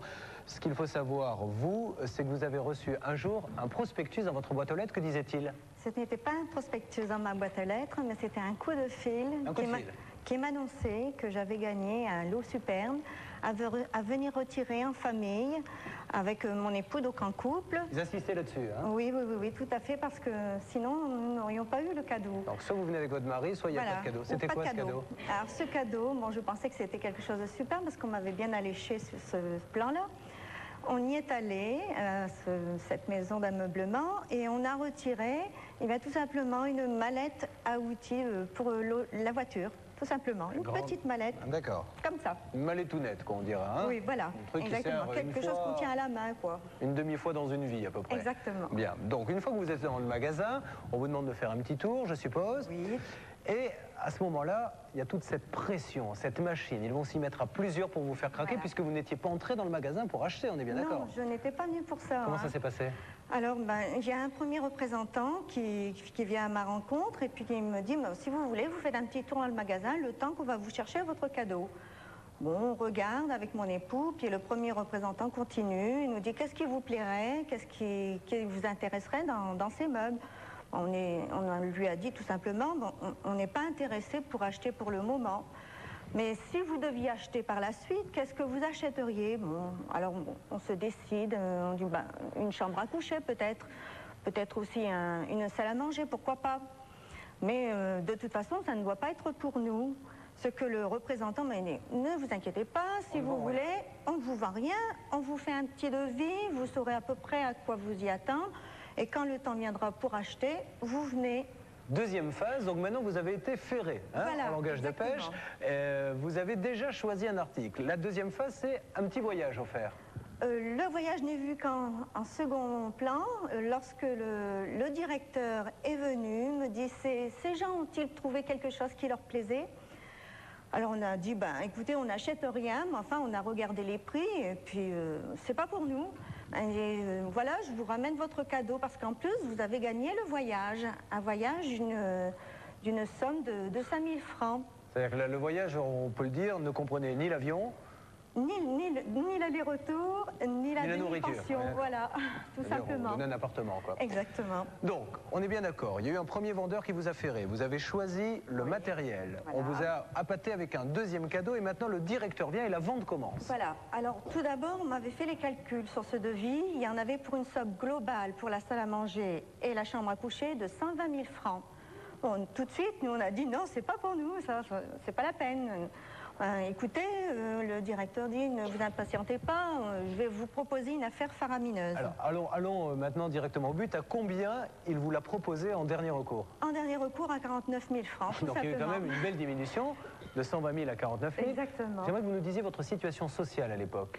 Eh bien, mon époux est ouvrier d'entretien, moi je ne travaille pas, donc j'ai 2 enfants à charge qui ne travaillaient pas non plus, ni l'un ni l'autre. Vous avez signé, alors que vous ne vouliez rien acheter, vous avez signé pour un canapé de 49 000 francs. Dès que vous êtes sorti du magasin, vous vous êtes aperçu que vous aviez fait une erreur. Oui. On y reviendra tout à l'heure là-dessus. Oui. La conséquence, ça a été quoi? Bien, aujourd'hui, disons que notre vie à tous est bouleversée parce que, bon, ben, on a eu des problèmes pécuniaires puisqu'on avait fait un acompte fait en 5 chèques pour une somme de 9 000 francs qu'ils nous ont retirés en 2 mois et demi. Donc la banque, ne pouvant pas payer mes prélèvements, automatiquement mes prélèvements ont sauté et ont été refusés. Bien entendu, il s'en est suivi des frais d'un côté de la banque comme des prélèvements. Votre fille a été obligée d'arrêter ses études? Oui, elle devait reprendre cette année, rentrer en fac, ce qui fait que n'ayant pas l'argent pour la faire entrer, eh bien, on s'est dit, il faut que tu nous aides un petit peu à reboucher ce trou. Votre fille est là, on la retrouvera dans quelques instants, parce qu'arrêter ses études pour payer le canapé des parents qui se sont fait avoir dans un magasin, enfin, qui ont cédé en tout cas à la pression. Vous savez que la personne qui vous a vendu ce salon est au téléphone avec nous. Oui, ben c'est bien. Bonjour monsieur. Bonjour. Monsieur, vous venez d'entendre donc le récit de Roselyne Taon comme moi? Tout à fait. Est-ce que vous avez l'impression d'avoir un peu abusé de la bonne volonté de ces gens-là? Je ne me permettrai pas de dire ça, monsieur Courbet. Mais je vous demande, hein, c'est une question, c'est pas une affirmation. Je ne me Soyez permettrai gentil, pas de dire ça. c'est une question. Ceci dit, je vais dire qu'effectivement, raconter de la sorte, et avec les termes que vous-même employez entre appâté et ferré, effectivement, ça ne devient plus un achat qui est un événement dans la vie des gens qui achètent des meubles, mais ça devient véritablement un cas social. Qu'est-ce que vous en pensez? Tout à fait. Voilà. Donc à ce niveau-là, on en est d'accord, puisque le fait que certains parents puissent acheter des meubles, en l'occurrence un bahut, une salle à manger et d'autres choses, ne permettent plus à des enfants de suivre des études. Je suis désolé, monsieur, mais ça devient véritablement un cas social. Et sur un plateau télévision, effectivement, je comprends qu'on puisse se faire malheureusement huer. Simplement, vous, ça ne vous choque pas, lorsque vous faites une vente et que vous connaissez les revenus de ces gens-là, de leur vendre un canapé aussi cher, sachant qu'il y a 9 chances sur 10 qui ne pourront pas le payer? Chaque personne adulte est responsable. Et effectivement, quand nous sommes devant des gens qui s'intéressent à des produits d'une valeur non pas de 120 000 francs, mais on va dire d'environ 60 55, 60 000 francs. 120 000 francs. 120 000 francs et de plus, je pourrais le prouver quand mes papiers reviendront, puisque nous avons porté l'affaire à la commission des petits litiges, donc tout le dossier y est. C'était manuscrit. On est passé de 120 000 francs et progressivement, manuellement, on a bien écrit 49 000 francs. Voilà, tout simplement. Madame Taon, pour ce qui me concerne, je n'ai pas le plaisir de vous connaître. Monsieur, s'il vous plaît, vous êtes au téléphone, je voulais simplement qu'on ait votre avis pour que vous ne soyez pas complètement exclu. J'aurais préféré 1000 fois que vous soyez sur le plateau avec nous pour pouvoir parler à Madame Taon. Monsieur Courbet, j'aurais souhaité vivement y être. Malheureusement, vous pourrez demander à un de vos collaborateurs en régie, Monsieur Mathieu en l'occurrence. Vous n'avez pas pu venir. Nous n'avons été prévenus qu'hier pour se déplacer déplacement. Merci beaucoup, monsieur. Nous allons maintenant partir. Si vous le voulez bien, nous retrouverons votre fille dans quelques instants. Je rappelle que pour un simple achat de canapé dans un magasin où elle ne voulait rien acheter, une famille s'est retrouvée un petit peu complètement déstabilisée et à la rue, comme on dit maintenant. Voici ce que vous avez vécu peut-être dans ce magasin. Christophe Pietri est parti en acheteur avec une femme, parce que ça se passe toujours en couple. Voici le résultat, la machine est bien huilée. Visite dans un magasin spécialisé dans la vente de canapés. Ici, on laisse rarement le client repartir les mains vides. La vente à l'arraché est une spécialité de la maison. La technique est toujours la même. Les vendeurs travaillent à plusieurs sur le client qui ne reste jamais seul. Nous sommes accueillis par une vendeuse. Bonjour. Est-ce que je peux vous aider? Dans le jargon du métier, on l'appelle la piqueuse. Aimable, c'est elle qui est chargée d'amorcer la vente en douceur. Au niveau du garnissage, parce qu'avant, on peut-être... Elle se lance d'abord dans une description technique du canapé qui nous intéresse. Vous voyez, on met de la ouate de dacron. C'est quoi le dacron? Le dacron, c'est une matière qui permet de tempérer. La piqueuse n'est pas chargée de négocier le tarif avec le client. Son rôle consiste simplement à annoncer le prix du canapé. Allez, go. Je calcule. 47, 48 600. On peut faire comment au niveau du financement? Non, je vous dis ça parce que nous, on a pu négocier un taux de financement qui est très intéressant. Donc, je ne sais plus à combien il est, mais on est en dessous des banques. 48 600 francs le canapé. Devant notre hésitation, la piqueuse lâche le bon argument. Vous avez de la chance parce qu'on a le fabricant qui est là actuellement. Donc c'est vrai qu'il peut faire des prix super intéressants. Donc à la rigueur, vous lui demanderez combien il peut vous faire. Arrive le fabricant qui n'est en fait qu'un autre vendeur du magasin. Dans le métier, on l'appelle le finisseur. Il prend le relais pour verrouiller le client et conclure la vente. Je vais faire un maximum au niveau du prix, mais j'ai une réponse négative. Le finisseur va droit au but. Le prix du canapé passe de 48 600 à 33 000 francs. Mais il faut se décider immédiatement. Faut prendre une décision tout de suite? Tout de suite, tout de suite? Ouais. Au niveau du prix, ouais, l'accord que j'ai... Attendez, le prix que je vous fais là, c'est vraiment une opportunité. Je ne vais pas faire un grand discours commercial, je veux dire. On est sur 48 000 à la base, d'accord? Il faut que je me décide tout de suite, c'est ça voilà. qui me... Bon. Vous voulez réfléchir à quoi? Le modèle vous plaît? Non, mais laissez-nous une heure. Une heure. Nous hésitons toujours. Le finisseur baisse encore le prix du canapé. Il passe désormais de 48 600 à 30 000 francs. Mais la réponse, il la veut tout de suite. Je refais un effort, vous faites un effort, prenez une décision tout de suite? Je peux pas, oui, c'est pas que je veux pas, je ne peux pas, non. On est obligé de rester là? Ouais. Malgré l'offre, nous n'achetons pas le canapé, mais nous aurons le plus grand mal à nous dégager de la pression imposée par le vendeur. À l'extérieur, les clients qui ont eu le malheur d'hésiter sont poursuivis jusqu'à leur voiture pour leur arracher une décision. Bon alors, évidemment, notre reportage n'est pas tout à fait en adéquation avec ce que nous disait tout à l'heure ce monsieur au téléphone. Didier Bergès, qu'est-ce que vous pensez, vous, de ce genre de vente? C'est scandaleux. C'est scandaleux que ça continue. Il y a quand même une protection pour le consommateur, il ne faut pas l'oublier. C'est que dans ces cas-là, notamment pour madame, puisqu'elle avait été d'abord démarchée par téléphone, la loi sur le démarchage à domicile s'applique. Bien évidemment, ces professionnels qui sont plus proches des voyous que des professionnels ne respectent absolument pas ces pratiques. C'est-à-dire qu'il y a une loi qui prévoit qu'il faut un coupon détachable pour se rétracter dans le délai de 7 jours. On n'a pas le droit de recevoir des acomptes, on n'a pas le droit de livrer avant le délai de 7 jours. Donc le démarchage à domicile s'applique. Mais c'est vrai que, comme pour madame, la difficulté, c'est de démontrer qu'on a été démarché par téléphone. Ça ne laisse pas de traces. Et c'est vrai que là, vous avez une possibilité de vous en sortir, notamment déposant plainte sans hésiter. Dans quelques instants, si vous restez avec nous, Georges Kézac est président de la Fédération de l'ameublement, nous donnera son sentiment là-dessus. Nous reviendrons sur votre fille, Roselyne Tharon, qui, je le rappelle, a dû arrêter ses études pour financer votre canapé, si je puis m'exprimer ainsi.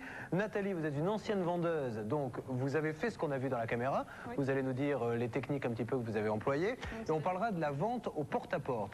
Un de nos journalistes a suivi une formation, sans le dire bien sûr, avec des vendeurs au porte-à-porte. Ils sont rentrés chez une pauvre femme qui ne voulait pas acheter, qui n'avait peut-être pas les moyens d'acheter. Et après 4 heures de négociation, ont réussi à lui placer un aspirateur à 17 000 francs. Le directeur de la boîte qui finance, bien sûr, qui vend ces aspirateurs sera sur notre plateau. Nous pourrons donc en parler de vive voix avec lui. Il faut rester avec nous, ça se passe dans quelques secondes. Après la pub, nous verrons comment un pseudo-étudiant parvient à vendre un aspirateur plus de 17 000 francs à une dame qui n'en a ni les besoins ni les moyens.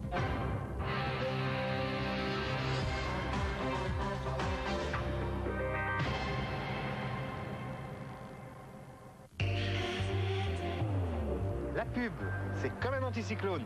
Ça chasse les nuages. Si. Question. Qu'y a-t-il de commun entre un hérisson et LC1 de Nestlé? Un système de protection naturelle. Le hérisson assez piquant, LC1 a son ferment, le lactobacille acidophile 1. Il aide notre organisme à se protéger. Avec LC1, jour après jour, aidez votre corps à se protéger. Nestlé, c'est bon la vie. Voilà, et maintenant je mets la poudre. Oh, maman, la poudre est plus comme avant, elle est verte. Oui, ma puce, elle est verte, mais surtout, elle est encore mieux qu'avant. C'est le nouveau Le Chat Propreté Fraîche. Grâce à ses grains verts, le nouveau Le Chat Propreté Fraîche libère de l'oxygène actif qui nettoie le linge en profondeur et diffuse la fraîcheur au cœur des fibres. Résultat ? Mon linge n'a jamais été aussi propre et aussi frais. Et elle est magique, maman, ta poudre verte. Le Chat Propreté Fraîche, la propreté dans toute sa fraîcheur. Please, please, please.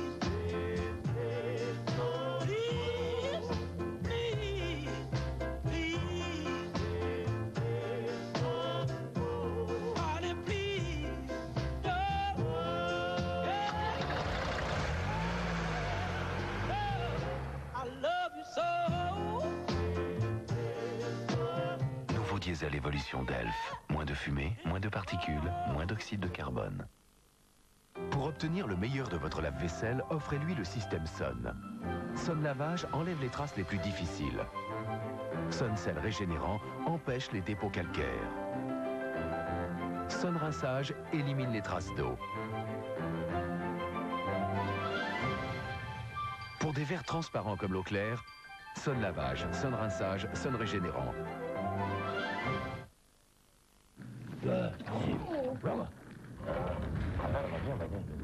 Quoi de fou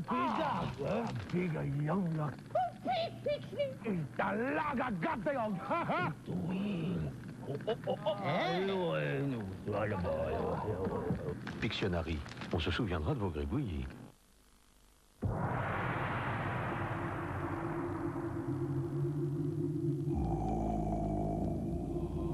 Tu as encore oublié du Lerdamer où je fais un malheur.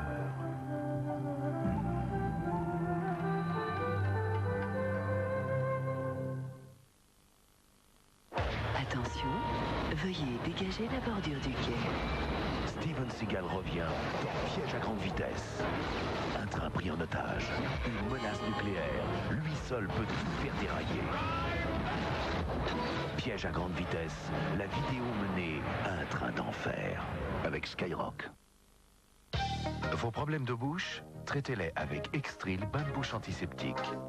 Extril, pour soigner vos problèmes de bouche. Ceci est un médicament. Suprême élégance, Ford Galaxy a su rester économe. Galaxy TDI, 1400 km sans escale et l'agrément d'un moteur souple et silencieux. Ford Galaxy, l'économie c'est aussi dans son style. Scorpion. Scorpion.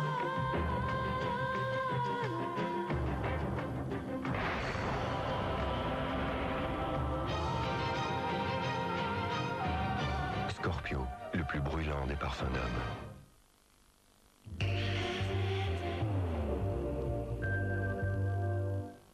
Toc toc toc, c'est l'amour qui arrive. Bonsoir à tous et bonsoir à toutes. Alors de deux choses l'une, ou on s'aime et la vie est belle, ou on s'aime et on voit la vie en rose. Vous êtes une grande sensuelle, si je comprends bien. Le jury appréciera. Rira bien qui rira le premier, c'est ça le mariage. Faut arrêter parce que... Bon, c'est un scoop, mais à vous on peut le dire. La vie, c'est pas fait pour s'embêter. Et pour la vie, c'est fait pour ceux qui l'ont compris. Pour la vie, présenté par Fabrice et Valérie Pascal, lundi 20h50 sur TF1.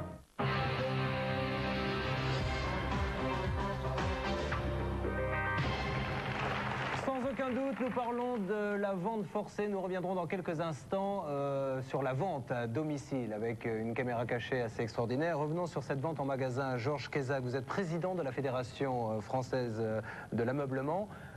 Quand vous voyez ce qui est arrivé à Madame Taon, vous qui devez en fait faire en sorte que ça se passe bien, quelle est votre réaction? Nous sommes navrés et c'est un combat que nous menons depuis de nombreuses années pour faire cesser ces pratiques et qui sont véritablement de l'arnaque et qui frisent l'abus de confiance et même l'escroquerie. Nous ne pouvons pas accepter que les meubles se vendent comme ça. Ça donne une image catastrophique de notre profession. Actuellement, nous devons avoir 200 ou 300 procès par an avec ces gens-là. Et le monsieur qui, malheureusement, avec lequel Mme Taron est en difficulté, est un spécialiste, nous le connaissons, puisque déjà une quinzaine d'affaires à Lyon ont eu lieu contre ce monsieur, mais il n'est pas le seul. Vous savez, notre secteur d'activité avait des difficultés, et certains ont inventé, soi-disant, inventé une nouvelle forme de vente, qui sont les ventes que vous venez de voir aujourd'hui. D'abord, on appelle les gens au téléphone, on leur propose un cadeau, pourquoi eux, mais ils l'ont gagné. En réalité, leur nom a été pris sur l'annuaire téléphonique. On leur promet un cadeau, ils vont le chercher à condition d'être en couple. Pourquoi? Parce qu'on ne sait pas qui a la signature dans le couple. Là, on leur dit, vous avez gagné un deuxième cadeau. On leur donne une enveloppe dans laquelle il y a un chèque, en général, de 18 ou 20 000 francs à diminuer sur le prix de vente du produit. Et à partir de là, le processus est enclenché et les vendeurs, grâce aux moyens dont ils disposent, arrivent à vendre, à faire n'importe quoi. Kézak. Et nous sommes les premiers à le regretter. J'aimerais savoir si la personne est toujours avec nous au téléphone. Oui, je suis toujours là. Qu'avez-vous à dire? Alors, pour revenir 2 petites secondes sur l'affaire Taron, puisque c'est de celle-ci que nous sommes en train de parler. Non, plus généralement, revenons pas sur l'affaire Taron, revenons sur le monsieur a porté quand même des accusations assez graves vous concernant. Oui, tout à fait, monsieur, mais l'accusation principale est en l'occurrence celle-ci, sans y avoir à faire le procès. Je tiens quand même à préciser que le bon de commande de cette affaire a été réalisé le 15 juin et que Mme Taron a été invitée à partir du 25 juin à retirer son cadeau, monsieur. Donc effectivement, ça s'appelle véritablement du démarchage à domicile, ça, monsieur. J'aimerais qu'on réponde à ceci, monsieur. Oui, on va y répondre tout de suite, maître Didier Vergès. Vous avez un contrat régulier avec un bandeau de rétractation, vous avez évité de prendre de l'argent, vous avez livré dans un délai... Maître Vergès, il n'y a pas de dossier de financement. Vous avez les bons de commande ainsi que tous les dossiers qui vous ont été envoyés ce matin à monsieur Mathieu. Effectivement, c'est un bon de commande au comptant, donc il n'y a pas de voilà, de donc c'est une vente par démarchage qui ne respecte pas la loi, donc c'est une vente nulle. Vous reprenez votre camelote, vous rendez le pognon. Voilà. Ça se discute pas. Et à la limite, vous avez intérêt à le faire spontanément, sinon ça finira au pénal. Monsieur Vergès, pardonnez-moi. En aucun cas, c'est une vente par démarchage, puisque le bon de commande a été réalisé, monsieur. Mais monsieur, est-ce que vous reconnaissez que vous avez fait du phoning? Vous l'avez appelé chez elle, cette dame? Non, monsieur, il n'y a pas de phoning. Vous la traitez de menteuse en plus? Attendez. Madame, attendez 2 secondes, s'il vous plaît, monsieur. 2 secondes. Est-ce qu'ils vous ont appelé au téléphone? Ah, ils m'ont appelé au téléphone, ça, il n'y a pas de doute là-dessus. Alors, vous dites que vous n'avez appelé personne au téléphone? Nous faisons, monsieur, tout ce que nous appelons tout simplement une publicité qui est un mailing, monsieur. Alors, vous n'avez appelé personne au téléphone? Absolument pas. C'est pareil, la loi s'applique aussi. Tout à fait, monsieur. Mais dans ce cas précis, elle ne peut pas s'appliquer, monsieur. Dans ce cas précis, elle ne peut pas s'appliquer, monsieur. C'est un bon de commande tout simple. Imaginez 5 minutes s'il n'y avait pas eu cette invitation par laquelle Mme Taron est venue chercher son cadeau après. C'était un bon de commande du 15 juin, tout simple, comme il y en a dans beaucoup de magasins, malheureusement. Simplement, et on finira là-dessus parce que c'est difficile de faire une émission de télévision avec quelqu'un au téléphone, mais est-ce que vous êtes conscient que si elle n'avait pas eu d'invitation, elle ne serait peut-être jamais venue à votre magasin? Mais monsieur, je suis en train de m'évertuer à vous expliquer qu'elle a fait cet achat avant de recevoir l'invitation. Monsieur Courbet, vous avez les documents que j'ai donnés à monsieur Mathieu. Alors en plus, vous avez antidaté le bon de commande. Bravo. Bien.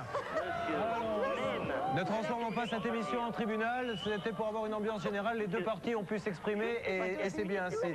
Je voudrais qu'on donne la parole maintenant à votre fille, parce qu'encore une fois, pour ceux qui ont pris l'émission en route, ça peut avoir des conséquences dramatiques quand vous signez, et on comprend que vous signez, puisque vous avez toute une pression de vendeur. Nathalie va nous l'expliquer dans quelques instants. Bonjour jeune fille, quel est votre prénom? Stéphanie. Stéphanie, qu'est-ce que vous faisiez comme étude?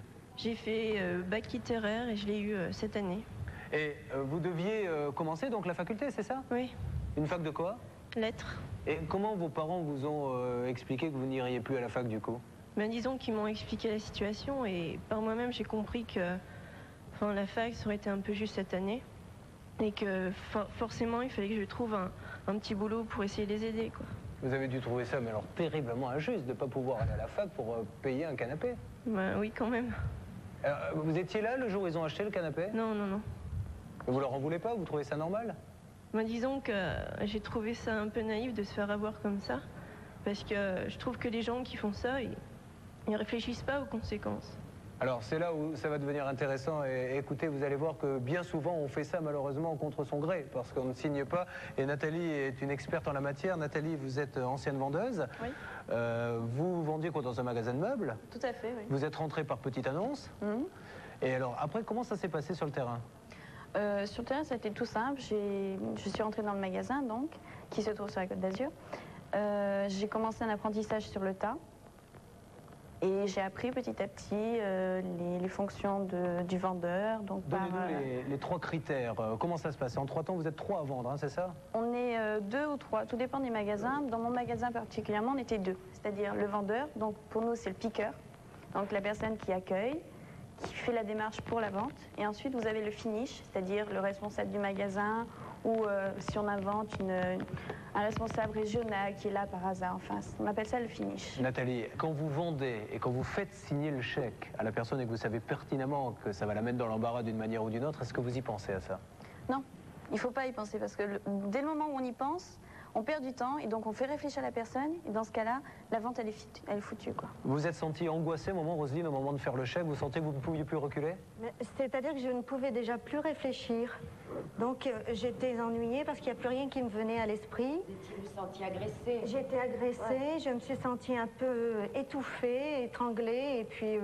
on n'a pas eu le choix, 5 minutes, et en réalité, on ne les a pas eu ces 5 minutes pour dire oui ou non. Et sur le champ, on a signé parce qu'on ne savait plus ce qu'on devait faire. Alors, à vous d'être vigilant. Didier Bergès, quels sont les conseils? Est-ce qu'on peut se rétracter précisément? Dans la mesure où on se trouve dans un cas de figure comme celui qu'expose Madame, c'est-à-dire la loi sur le démarchage à domicile s'applique, on peut se rétracter dans les 7 jours qui suivent la vente. Le vendeur n'a pas le droit d'encaisser le moindre chèque, la moindre autorisation de prélèvement, le moindre billet, rien du tout. Et il n'a pas le droit de livrer pendant ces 7 jours. Sinon, le contrat est nul. Le contrat doit également présenter un bordereau de rétractation et porter toutes sortes de mentions. Dans l'ameublement, dans ce cas de figure, la loi est toujours violée, donc on n'a même pas besoin de se rétracter. On a besoin de respecter le délai de 7 jours, puisqu'ils se mettent, disent-ils, hors du champ de la loi. Donc le contrat est nul. Il faut prendre des précautions. Lorsque vous signez, même si vous êtes terrorisé, même si vous vous sentez le dos au mur, vous avez un stylo. Et le stylo, c'est une arme extraordinaire. Marqué fait à, je ne sais pas où vous habitez, après démarchage à mon domicile, après démarchage par téléphone, et vous signez. On ne pourra pas vous dire, madame, il ne faut pas mettre ça, puisque c'est vrai. Et là, vous vous ménagez la preuve pour le futur, et vous les coincez. Écrivez, avant de signer, c'est votre dernière planche de salut, écrivez ce qui s'est passé sous ces quelques mots, ça vous servira ensuite. Bon conseil, merci Didier. Georges Kézak, conseil à nos téléspectateurs préférés de sans aucun doute. Comment ils choisissent leur magasin? Que doivent-ils faire? Moi, je dis, lorsqu'on vous fait un cadeau, déjà, on doit être méfiant. Parce que lorsqu'on fait un cadeau, il est pris quelque part. Vous le savez, personne ne fait de cadeau. La République ne l'a jamais fait et jamais personne ne nous fait de cadeau. Donc le seul moyen qu'on a, c'est de se dire, et la question de se poser, pourquoi on me fait ce cadeau? Comment on m'a choisi? Est-ce que j'ai un mérite particulier pour l'avoir? À partir de là, déjà, on doit commencer à être méfiant. Lorsqu'on commence à vous faire une remise grosse, c'est-à-dire une remise qui dépasse les 5 ou 10%. 80 000 francs dans votre cas quasiment, 120 000 francs et 30 000 dire non, parce que par définition, tout le monde le sait, les plus grosses remises sont celles qui sont calculées d'avance. Elles ont été incluses dans le prix. Et il a fallu payer la caisse à outils que vous êtes allé chercher. Et il a fallu payer le téléphone. Aujourd'hui, un phoning et un magasin qui fait du phoning et qui offre des cadeaux pour faire venir les gens chez lui, actuellement dépense entre 320 et 700 francs par client de frais, de phoning, de publicité, de cadeaux, etc. Ça, vous allez le payer. On dit toujours aux gens, lorsque vous achetez quelque chose, regardez simplement et comparez simplement les prix nets. Le prix que vous allez payer réellement le produit, car vous allez voir votre produit, ce que vous avez acheté. Si vous allez dans des magasins que j'appellerais des magasins normaux, des magasins honnêtes, et heureusement qu'on pose la plupart des magasins de meubles français, et lorsque vous comparez les prix, vous apercevrez que vous avez payé plus cher, car il a fallu payer ces démarches commerciales, il a fallu payer, madame le dit tout à l'heure, le travail de la piqueuse, du finisseur. Je suis obligé de passer à autre chose parce que je voudrais vraiment qu'on va vous applaudir pour tous vos conseils et je voudrais vraiment qu'on en parle maintenant pour que ce sujet soit le plus complet possible de la vente au porte-à-porte. Donc, Nicole, on en a parlé avant cette émission.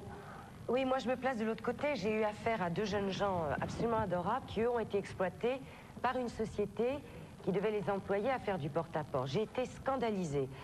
Il y avait un jeune homme et une jeune fille, ils ne se connaissaient pas, donc c'est encore plus facile pour moi de ces 2 cas particuliers. À 1 an d'intervalle, ils ont été engagés par une société.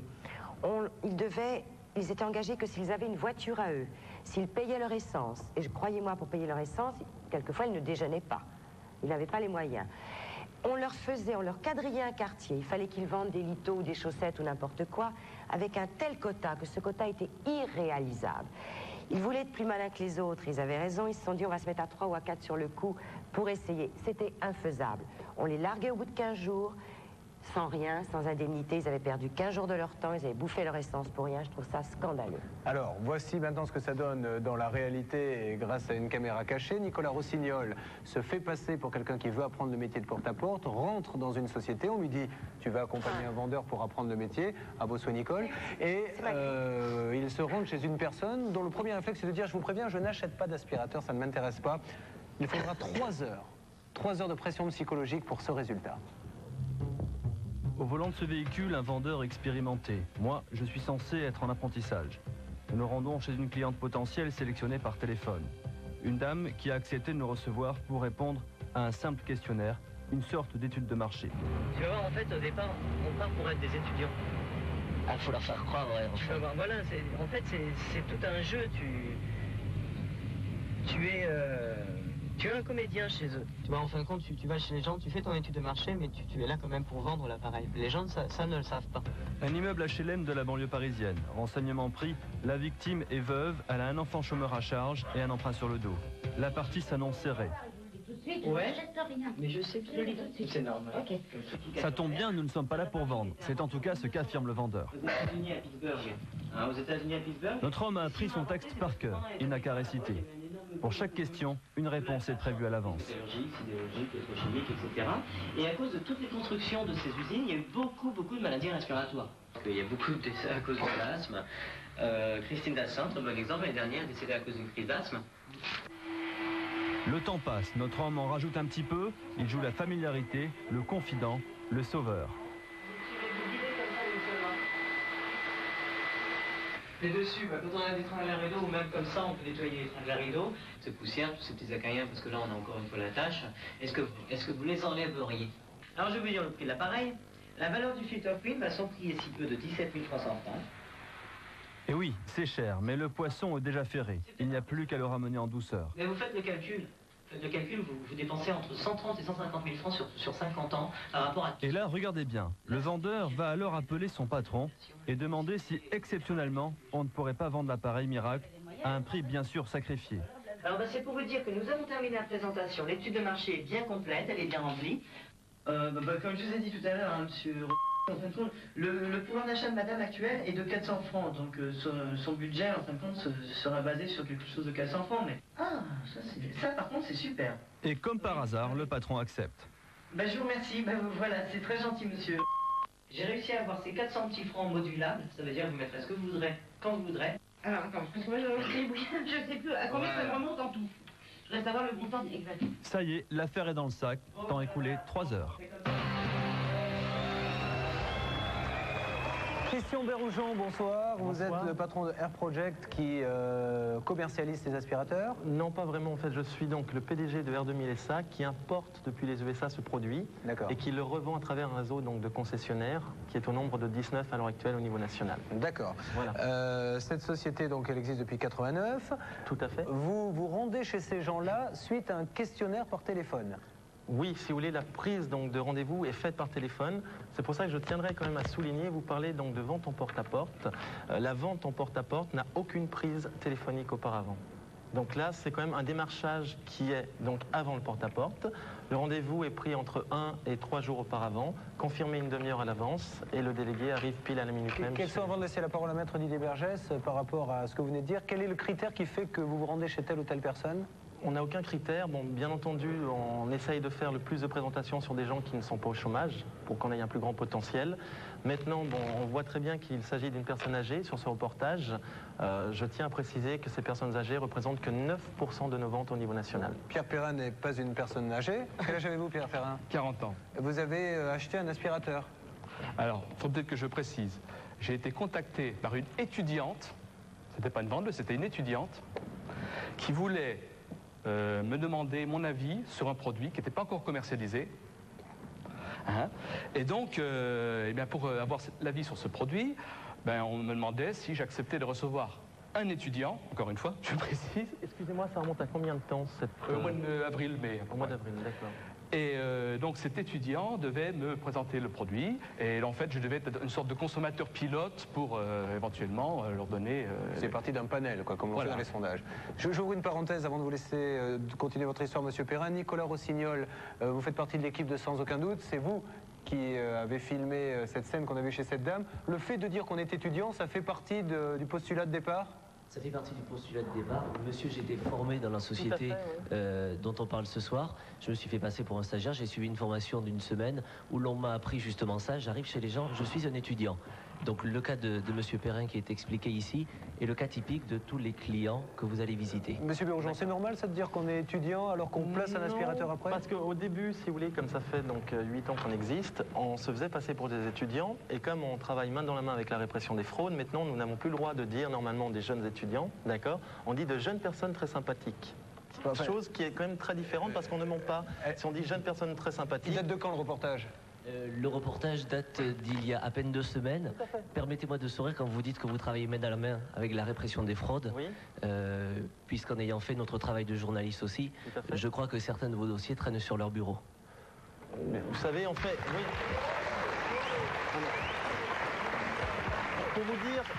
Pour vous dire, à l'heure actuelle, on représente pas loin de 10 000 ventes à l'année, donc il est normal qu'on ait quelques dossiers qui traînent sur le bureau de la répression des fraudes. Maintenant, il faut savoir que ces concessionnaires sont autonomes, que mon but, je veux dire, est d'essayer de régner sur ces concessions pour qu'ils essayent de marcher le plus droit possible, tout au long donc, de leur fonction, et que des fois ça peut déraper. Maintenant, je tiendrais comme aussi à faire une petite précision sur le produit, parce qu'on parle d'aspirateur. Donc c'est vrai qu'un aspirateur à 17 000 francs, vous l'avez annoncé tout à l'heure. C'est un aspirateur qui filtre également la poussière. Hein. Oui, mais non, il y a une grande différence. C'est un purificateur d'air. Enfin, peu importe. Non. Le prix d'un purificateur d'air, le connaissez-vous, Monsieur Courbet? Le prix d'un purificateur d'air? Oui, tout à fait. Je sais pas, il est de combien? Le plus cher doit à peine atteindre 2000 balles. L'aspirateur vaut, pour moi, par rapport à ce qu'on attend d'un aspirateur, vaut entre 500 et 1000 francs, pas plus. Donc c'est clair et net qu'on est des escrocs si on vend un aspirateur à 17 000 francs. Oui. Ce monsieur qui a suivi une formation, est-ce qu'on vous a formé sur la purification de l'air? Monsieur, j'ai été formé à la purification de l'air, à ce que vous appelez l'aromathérapie, puisque votre engin est soi-disant en plus un appareil médical, puisqu'il a des vertus, soi-disant pour vous soigner avec des essences diverses. J'ai les preuves avec moi. J'ouvre juste une petite parenthèse, puisque j'ai entendu votre vendeur à diverses reprises chez des personnes, c'est ce qu'on m'a appris aussi, à dire que l'INC, 60 millions de consommateurs, a fait des études là-dessus. Oui. Et moi, je me suis empressé, après la formation, de les appeler. Monsieur, j'ai l'étude sur les purificateurs d'air, les purificateurs d'air à l'essai de l'INC, l'Institut National de la Consommation, qui ne parle nulle part dans son étude de votre appareil.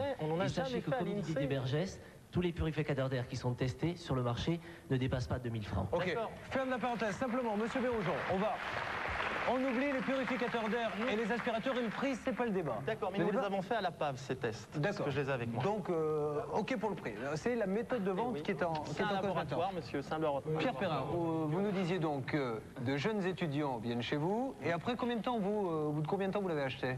Ah ben à peu près 3 heures, pareil, hein, parce que c'est passé vers, le gars a dû dire vers 8h moins 10, 9h moins 10, pardon, et il est ressorti, il était minuit passé, donc vous voyez, c'est ça. Vous lui avez pas proposé de rester couché? Non. Pourquoi vous l'avez acheté si vous n'aviez pas besoin? Ah voilà. Eh bien, il m'a embobiné parce qu'il est très fort. Donc, on l'avait vu, je pense, dans le reportage. Ce sont des gens très, très habiles. Et bon, il m'a eu à la sympathie. Il a appelé son directeur, donc, pour demander, pour dire que tout s'était bien passé. Exactement comme dans la caméra? Pas tout à fait. Il y a eu 2 coups de téléphone. Le premier pour dire que tout s'était bien passé, que j'étais un homme charmant et sympathique et tout ce qu'on veut. Et après, quand il a commencé à sortir une possibilité de financement par prélèvement. C'est là que j'ai eu 17 000 francs, j'ai commencé un peu à tiquer. Et elle m'a dit, mais mon directeur, il va pas comprendre. Il va pas comprendre. La panique complète, quoi. Il m'a pris du rentre dedans. Comme il était presque minuit passé, je commençais vraiment à être très fatigué. Et donc là, j'étais mûr, quoi.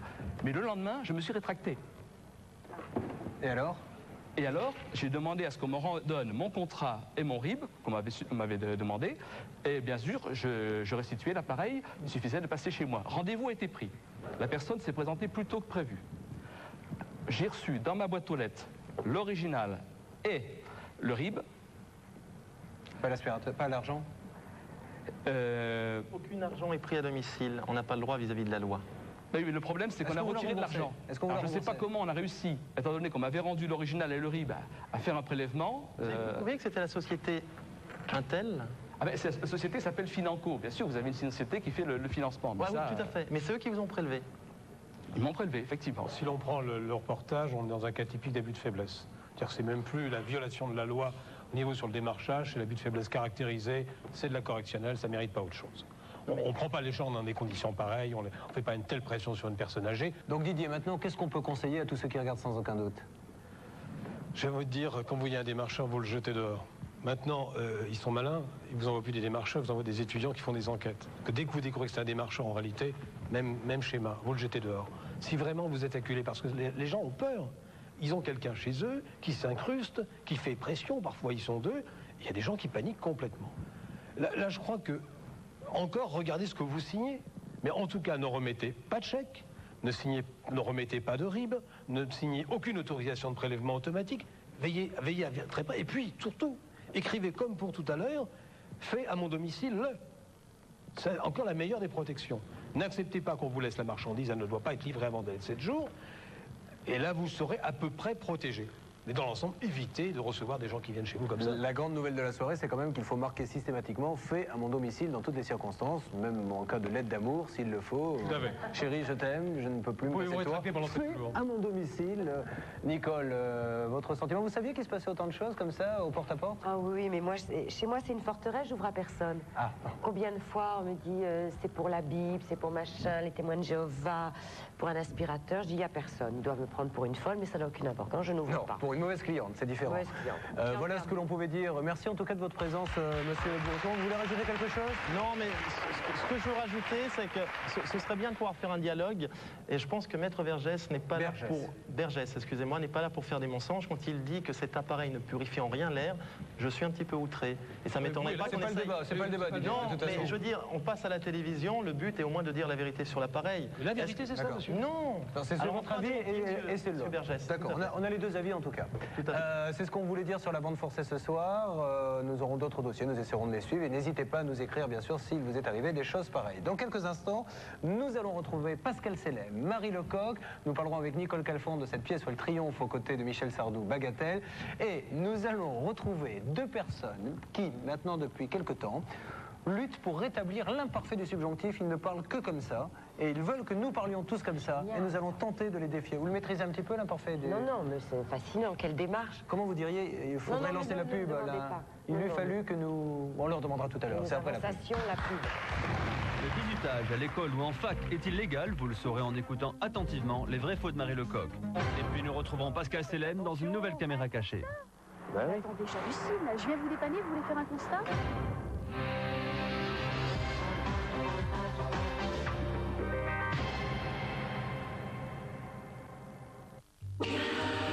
Moi, ce qui me plaît dans la pub, c'est que c'est hyper créatif. Ça ne m'étonne pas de vous.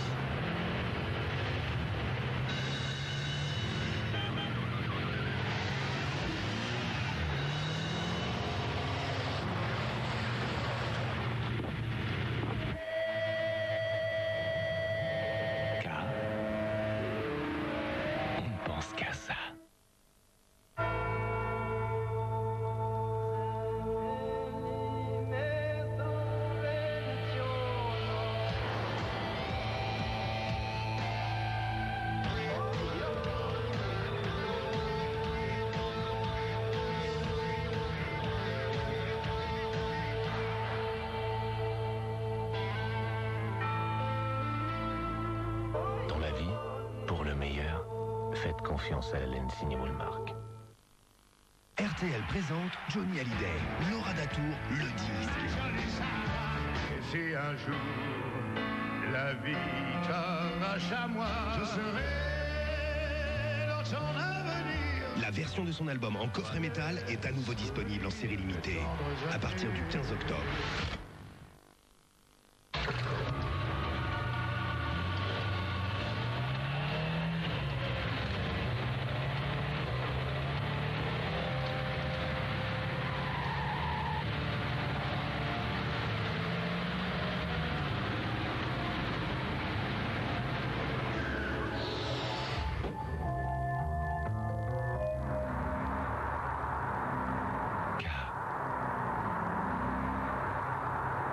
pense qu'à ça.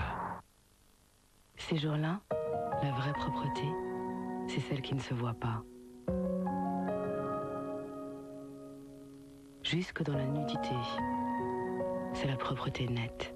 Un tampon net a la douceur de s'ouvrir d'abord en corolle pour absorber le flux à l'intérieur du corps. Une propreté qui donne tant d'aisance. Pourquoi s'en passer? La propreté nette, rien à voir. Évidemment, net a un bout arrondi pour une insertion facile. 5 épisodes doux. L'aventure continue avec les plus grands succès. Saint épisode 12. La sélection des plus grands thèmes du moment. Saint épisode 12.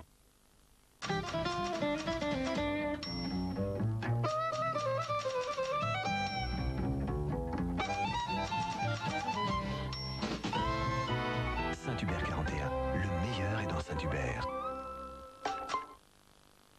Quick invente les Chick Chicken, de vrais pilons de poulet si finement panés, si croustillants, si dorés et ce goût qu'on est prêt à tout pour être le premier à les croquer. Chick Chicken de Quick, le poulet qui change du poulet. Chick Chicken. Entre vous et nous, c'est une histoire de goût.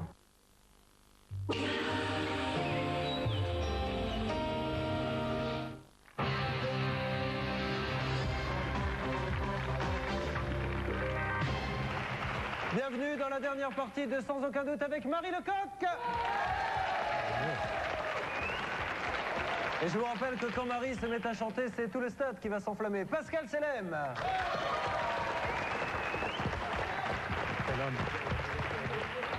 Vous êtes habillé en Julien Courbet. Oui, non, j'ai pas de cravate, moi. Bah ouais, mais t'en avais une tout à l'heure, tu l'as enlevée. Vous avez rencontré une fille ou quoi? Je suis sur un coup, oui. Ah, bah, très bien. Maître Didier Bergès, que vous connaissez, Nicole Calfon, et bien sûr, bon, c'est gentil, Nicole, je sais que vous êtes une fan, mais vous voyez, personne n'applaudit s'il n'y est aussi. Moi, je l'applaudis, moi. Didier Bergès, mes amis. Et deux personnages que je vais vous présenter qui nous viennent de Montpazier, qui se trouvent en... Exactement. C'est Alain Bouissière et Jean-Christophe Laure Blanchet. Vous avez une association pour réhabiliter, et non défendre, réhabiliter le passé simple et l'imparfait du subjonctif. C'est ça? C'est ça. Et pourquoi vous avez fait ça?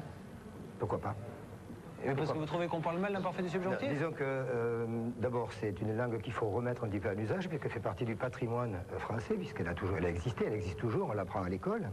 Donc pourquoi ne pas reprendre, disons, nos cours de grammaire et la réutiliser au lieu de parler verlan ou de triturer la langue avec du franglais, pourquoi pas l'utiliser? Et vous le maîtrisez parfaitement bien? Peut-être que je me trompe quelquefois. S'ils sont là, sûrement, quand même. Alors dites-moi, par exemple... Nous prîmes l'avion, voilà, nous prîmes un taxi, nous arrivâmes, nous mangeâmes à côté. Nous reçûmes un fax. Oui, nous reçûmes un fax.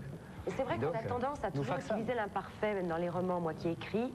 Quelquefois, je me dis, mais pourquoi j'ai tout écrit à l'imparfait? Le passé simple est quand même beaucoup plus raffiné. Il est utilisé surtout à la troisième personne du singulier et du pluriel. Et c'est quand même plus rigolo d'utiliser à la première personne du pluriel et à la deuxième personne. On testera les connaissances de chacun dans quelques instants. Alors la troisième partie, oui, alors Selem, il va. La dernière partie de l'émission est également consacrée à des petites questions que nous posent les téléspectateurs sur le 3615 côté F1, à l'imparfait du subjonctif d'ailleurs. Le testament vidéo a-t-il une valeur légale? Comment on dit ça, l'imparfait du subjonctif? Mais là, il n'a pas besoin d'être utilisé. Là. Ah ouais, mais enfin, mettez-le un petit peu à contribution. Alors, répondez il faudrait que Maître Vergès l'expliquât. Allez-y. Non, le testament vidéo, c'est que dans les feuilletons américains, ça n'a aucune valeur. Le testament doit toujours être écrit, même dans sa dernière version, qui est le testament international. Bien. Il lui fallut l'écrire. De l'écrivition. Est-ce qu'on peut garder un testament chez soi ou est-ce qu'il faut qu'il soit forcément déposé chez un notaire? Le testament holographe d'un testament écrit que l'on garde chez soi.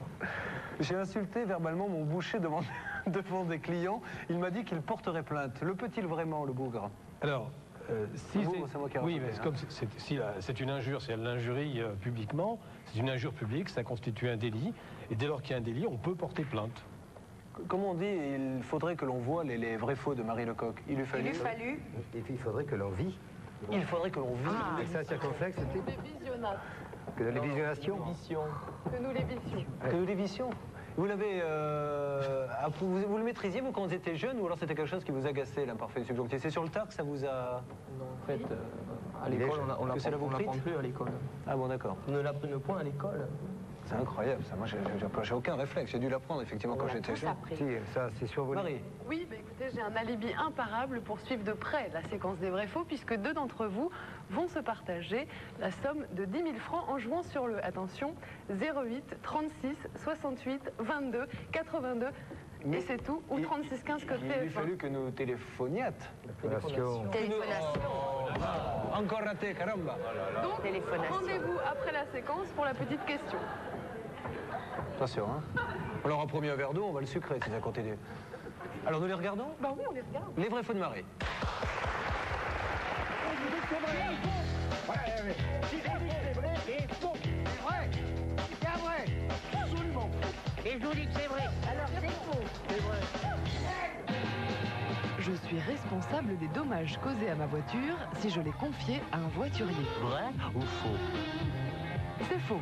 Et pour s'en souvenir, c'est très simple. À partir du moment où vous confiez votre véhicule avec les clés à un voiturier, le restaurateur est responsable des dommages occasionnés. En revanche, si vous gardez vos clés, on considère que vous avez vous-même garé votre véhicule et votre responsabilité est alors engagée.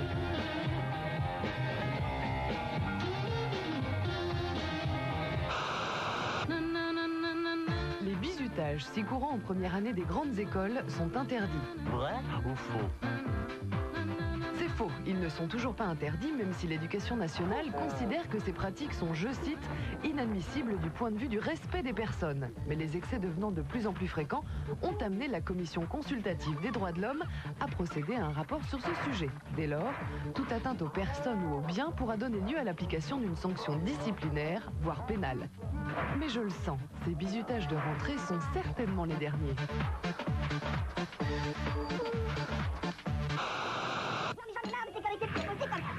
Le fait de se faire craquer les doigts provoque des rhumatismes. Vrai ou faux?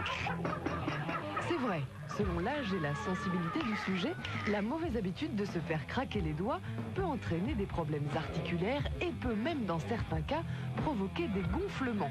Bon, évidemment, là c'est un petit peu exagéré, mais nous nous devions de vous mettre en garde. Alors s'il vous plaît, au nom de tous les doigts, cessez ces pratiques épouvantables. Même si l'on a l'impression de rêver la nuit pendant des heures, un rêve ne dure en fait que quelques secondes. Vrai ou faux? C'est faux. C'est une idée reçue et bien reçue qui circule depuis longtemps. Pour résumer, les périodes de sommeil paradoxal pendant lesquelles vous rêvez sont réparties au cours de la nuit entre des phases de sommeil lent.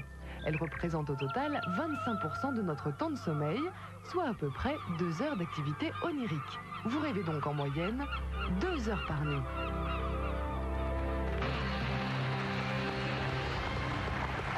Les vrais faux de Marie, c'est toujours pour nous un moment béni, car on retrouve la moitié du personnel de la société de production qui nous emploie dans des rôles auxquels, c'est vrai, on ne les attendait pas, parce que Marie passe dans les bureaux. Tu peux venir me faire un petit rôle cet après-midi? Vous voyez un comptable en train de faire Pinocchio, vous voyez des choses comme ça. Ça, c'est marrant. Ouais.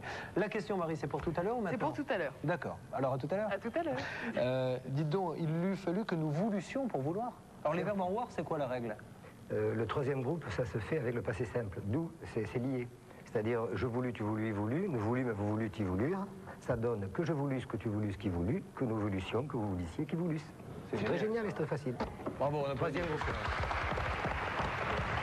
Nous allons maintenant parler un petit peu de Bagatelle, la pièce dans laquelle joue Nicole. Vente forcée. Oui, c'est donc, vous êtes devant le théâtre. Là, vous avez la personne qui vient vous prendre, la deuxième qui vous amène au guichet et le finisseur qui vous oblige à applaudir. Mais enfin, ça applaudit quand même assez spontanément. Oui, je crois. Et en voyant la pièce, ce que je me suis dit, c'est que finalement, face à des, permettez-moi cette expression, des cadors comme vous, comme toute cette distribution incroyable, c'était Michel Sardou qui devait avoir le plus le trac le soir de la première. Non, je pense qu'il a eu... pas du tout. Je crois que c'était... Enfin, en tout cas, il ne nous l'a pas montré. Je crois qu'il a eu très très peur pendant les répétitions. C'est vrai? Ouais. Et puis, grâce à Pierre Mondy, qui est un metteur en scène magnifique, que tout le monde apprécie, il a été mis en confiance et je pense que... Je crois être plus traqueuse que Sardou.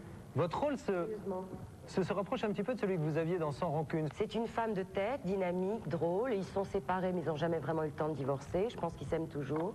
Elle fait un peu le ménage parce qu'elle rencontre toujours des jeunes filles qui traînent au petit jour sur les canapés dans le salon. Elle n'est pas possessive, c'est pas une jalouse. Et elle a envie qu'il réussisse et qu'il prenne un tournant dans sa carrière et qu'il fasse du théâtre. Donc c'est un rôle sur mesure pour Michel. Et je dois dire qu'il est formidable et que le public est lui aussi formidable. Puis il faut s'y prendre un peu à l'avance parce que c'est un carton. Hein. Puis on a l'impression qu'on fait l'Olympia parce que nous qui sommes acteurs, on a un public debout tous les soirs, on reçoit des fleurs, des mots, on a presque un fan club maintenant. Enfin, je suis la super choriste du groupe. Vous le jouez jusqu'à quand? Fin avril. Fin avril. Ouais. Bagatelle, Michel Sardou, Nicole Calfan. Belle expérience. À ne pas manquer en Avec tout cas. une très belle distribution, on est 11. Je les embrasse tous, je ne peux pas tous les citer.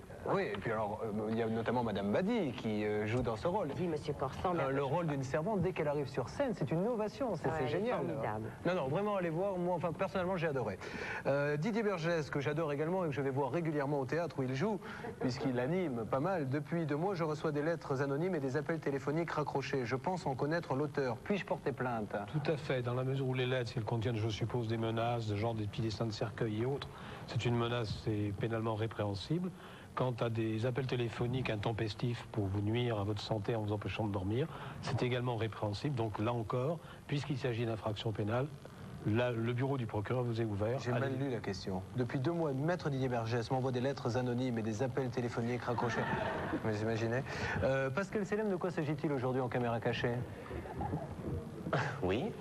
Excusez-moi de vous avoir réveillé, Pascal. Je reprends la question. J'étais en train de penser au passé simple, passé composé. Imparfait du subjonctif. Non, je ne le ferai pas. Il vous fallu que vous filmasse. Que vous filmassiez.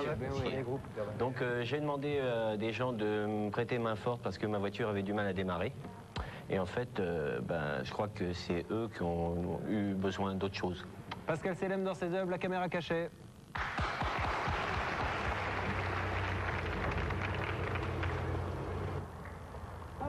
Encore. Hop. Vous y connaissez? M. Je me connais un petit peu plus en couture, mais enfin, c'est pas très compliqué, je crois. Non. Allez-y, moi, j'ose pas. Ah bah ça va, vous êtes courageux. Vous. Oui.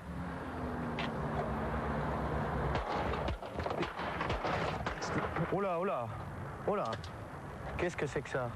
Vous avez fait quoi, là? Rien du tout.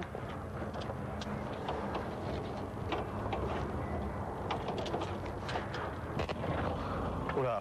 Oh merde, c'est la voiture de mon patron, vous l'avez cassée.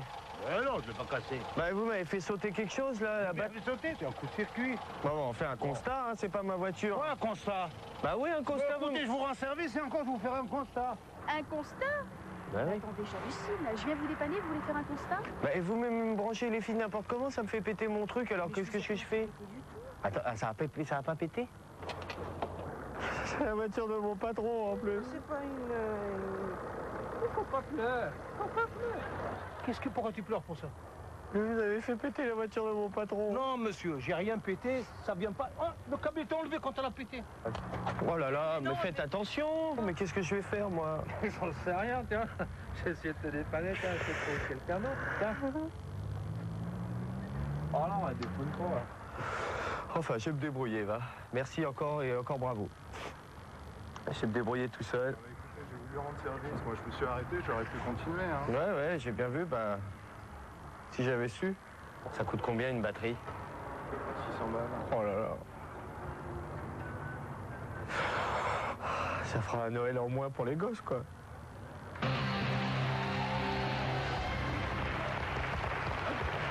Fumier, est-ce que vous vous excusez au moins après? Auprès de mes enfants? Non, après les gens que vous... Bah oui, quand même, un petit peu. C'est du théâtre, là, à ce niveau-là, hein, dans la rue. Il est pas mauvais, il est pas mauvais. Il y a responsabilité civile, quand même, à mettre, si je m'abuse. Vous avez une bonne assurance? Oui. Marie, un petit cas concret pour Maître Didier Bergès. On a reçu un courrier quelque peu étrange qui pose une véritable question de fond. Alors maître, je vous lis la lettre. Madame, monsieur, j'ai plaisir d'envoyer un cornichon par courrier à tous ceux que je n'aime pas. D'ailleurs, Jean-Pierre Pernaut pourra vous le certifier, monsieur Carrérou aussi. Est-ce que je risque une forte amende si je suis découvert? C'est signé monsieur F. Bah écoutez, c'est pas une affirmation par écrit, c'est donc pas une diffamation, c'est pas une injure. Non, l'envoi du cornichon est libre dans ce pays. Ça peut être considéré comme un cadeau anonyme. Voilà, chacun interprète le signe comme il l'entend. Vous recevez des cadeaux, des lettres endiablées de fans? Oui, mais non, mais je pense à une amie qui a envoyé de la morue tous les vendredis à une femme qui l'a trompée avec son mari. C'est pas vrai? Oui, donc j'étais très attentive. C'est génial ça. Oui, je reçois beaucoup. Quand on joue dans un théâtre, on reçoit beaucoup de courriers. Parce que là, on a un lieu où on peut recevoir un courrier. Ah, ça, je trouve ça fantastique, envoyer de la morue à la maîtresse de son mari. Le vendredi, elle avait le cajot de morue. Gilles Amadou nous fait comprendre maintenant de la manière la plus diplomatique qu'il est que c'est la fin de l'émission et que, vu le générique, il est grand temps maintenant de vaquer. Merci à tous nos invités, merci à votre association, à Montpazier. On n'a pas répondu à Marie, zut. Didier. La question. Non, j'ai une question. Une question à 10 000 francs. Ah non, ah oui, la question de Marie, pardon. Oui. Voilà une question simple. Donc, deux téléspectateurs vont se partager la somme de 10 000 francs. Je suis responsable des dommages causés à ma voiture si je les confiais à un voiturier. Vrai ou faux? Si vous avez une petite idée sur la question, 3615 code TF1 ou attention, nouvelle numérotation 08 36 68 22 82. Bonne chance. On se retrouve dans une semaine, si vous le voulez bien, vendredi prochain. N'oubliez pas d'aller voir Nicole Calfan, Michel Sardou et une pléiade d'acteurs formidables dans Bagatelle. On fait une ovation à Nicole Calfan. Quant à moi, je vous retrouve demain soir, samedi, à 22h30 pour une émission produite par Thierry Ardisson et Gérard Louvain qui s'appelle Les Années Pub, où on va jouer avec les slogans de pub, avec des anciennes pubs, vous en faire découvrir de nouvelles. Les Années Pub demain à 22h30. Merci à tous, bonne soirée, merci encore.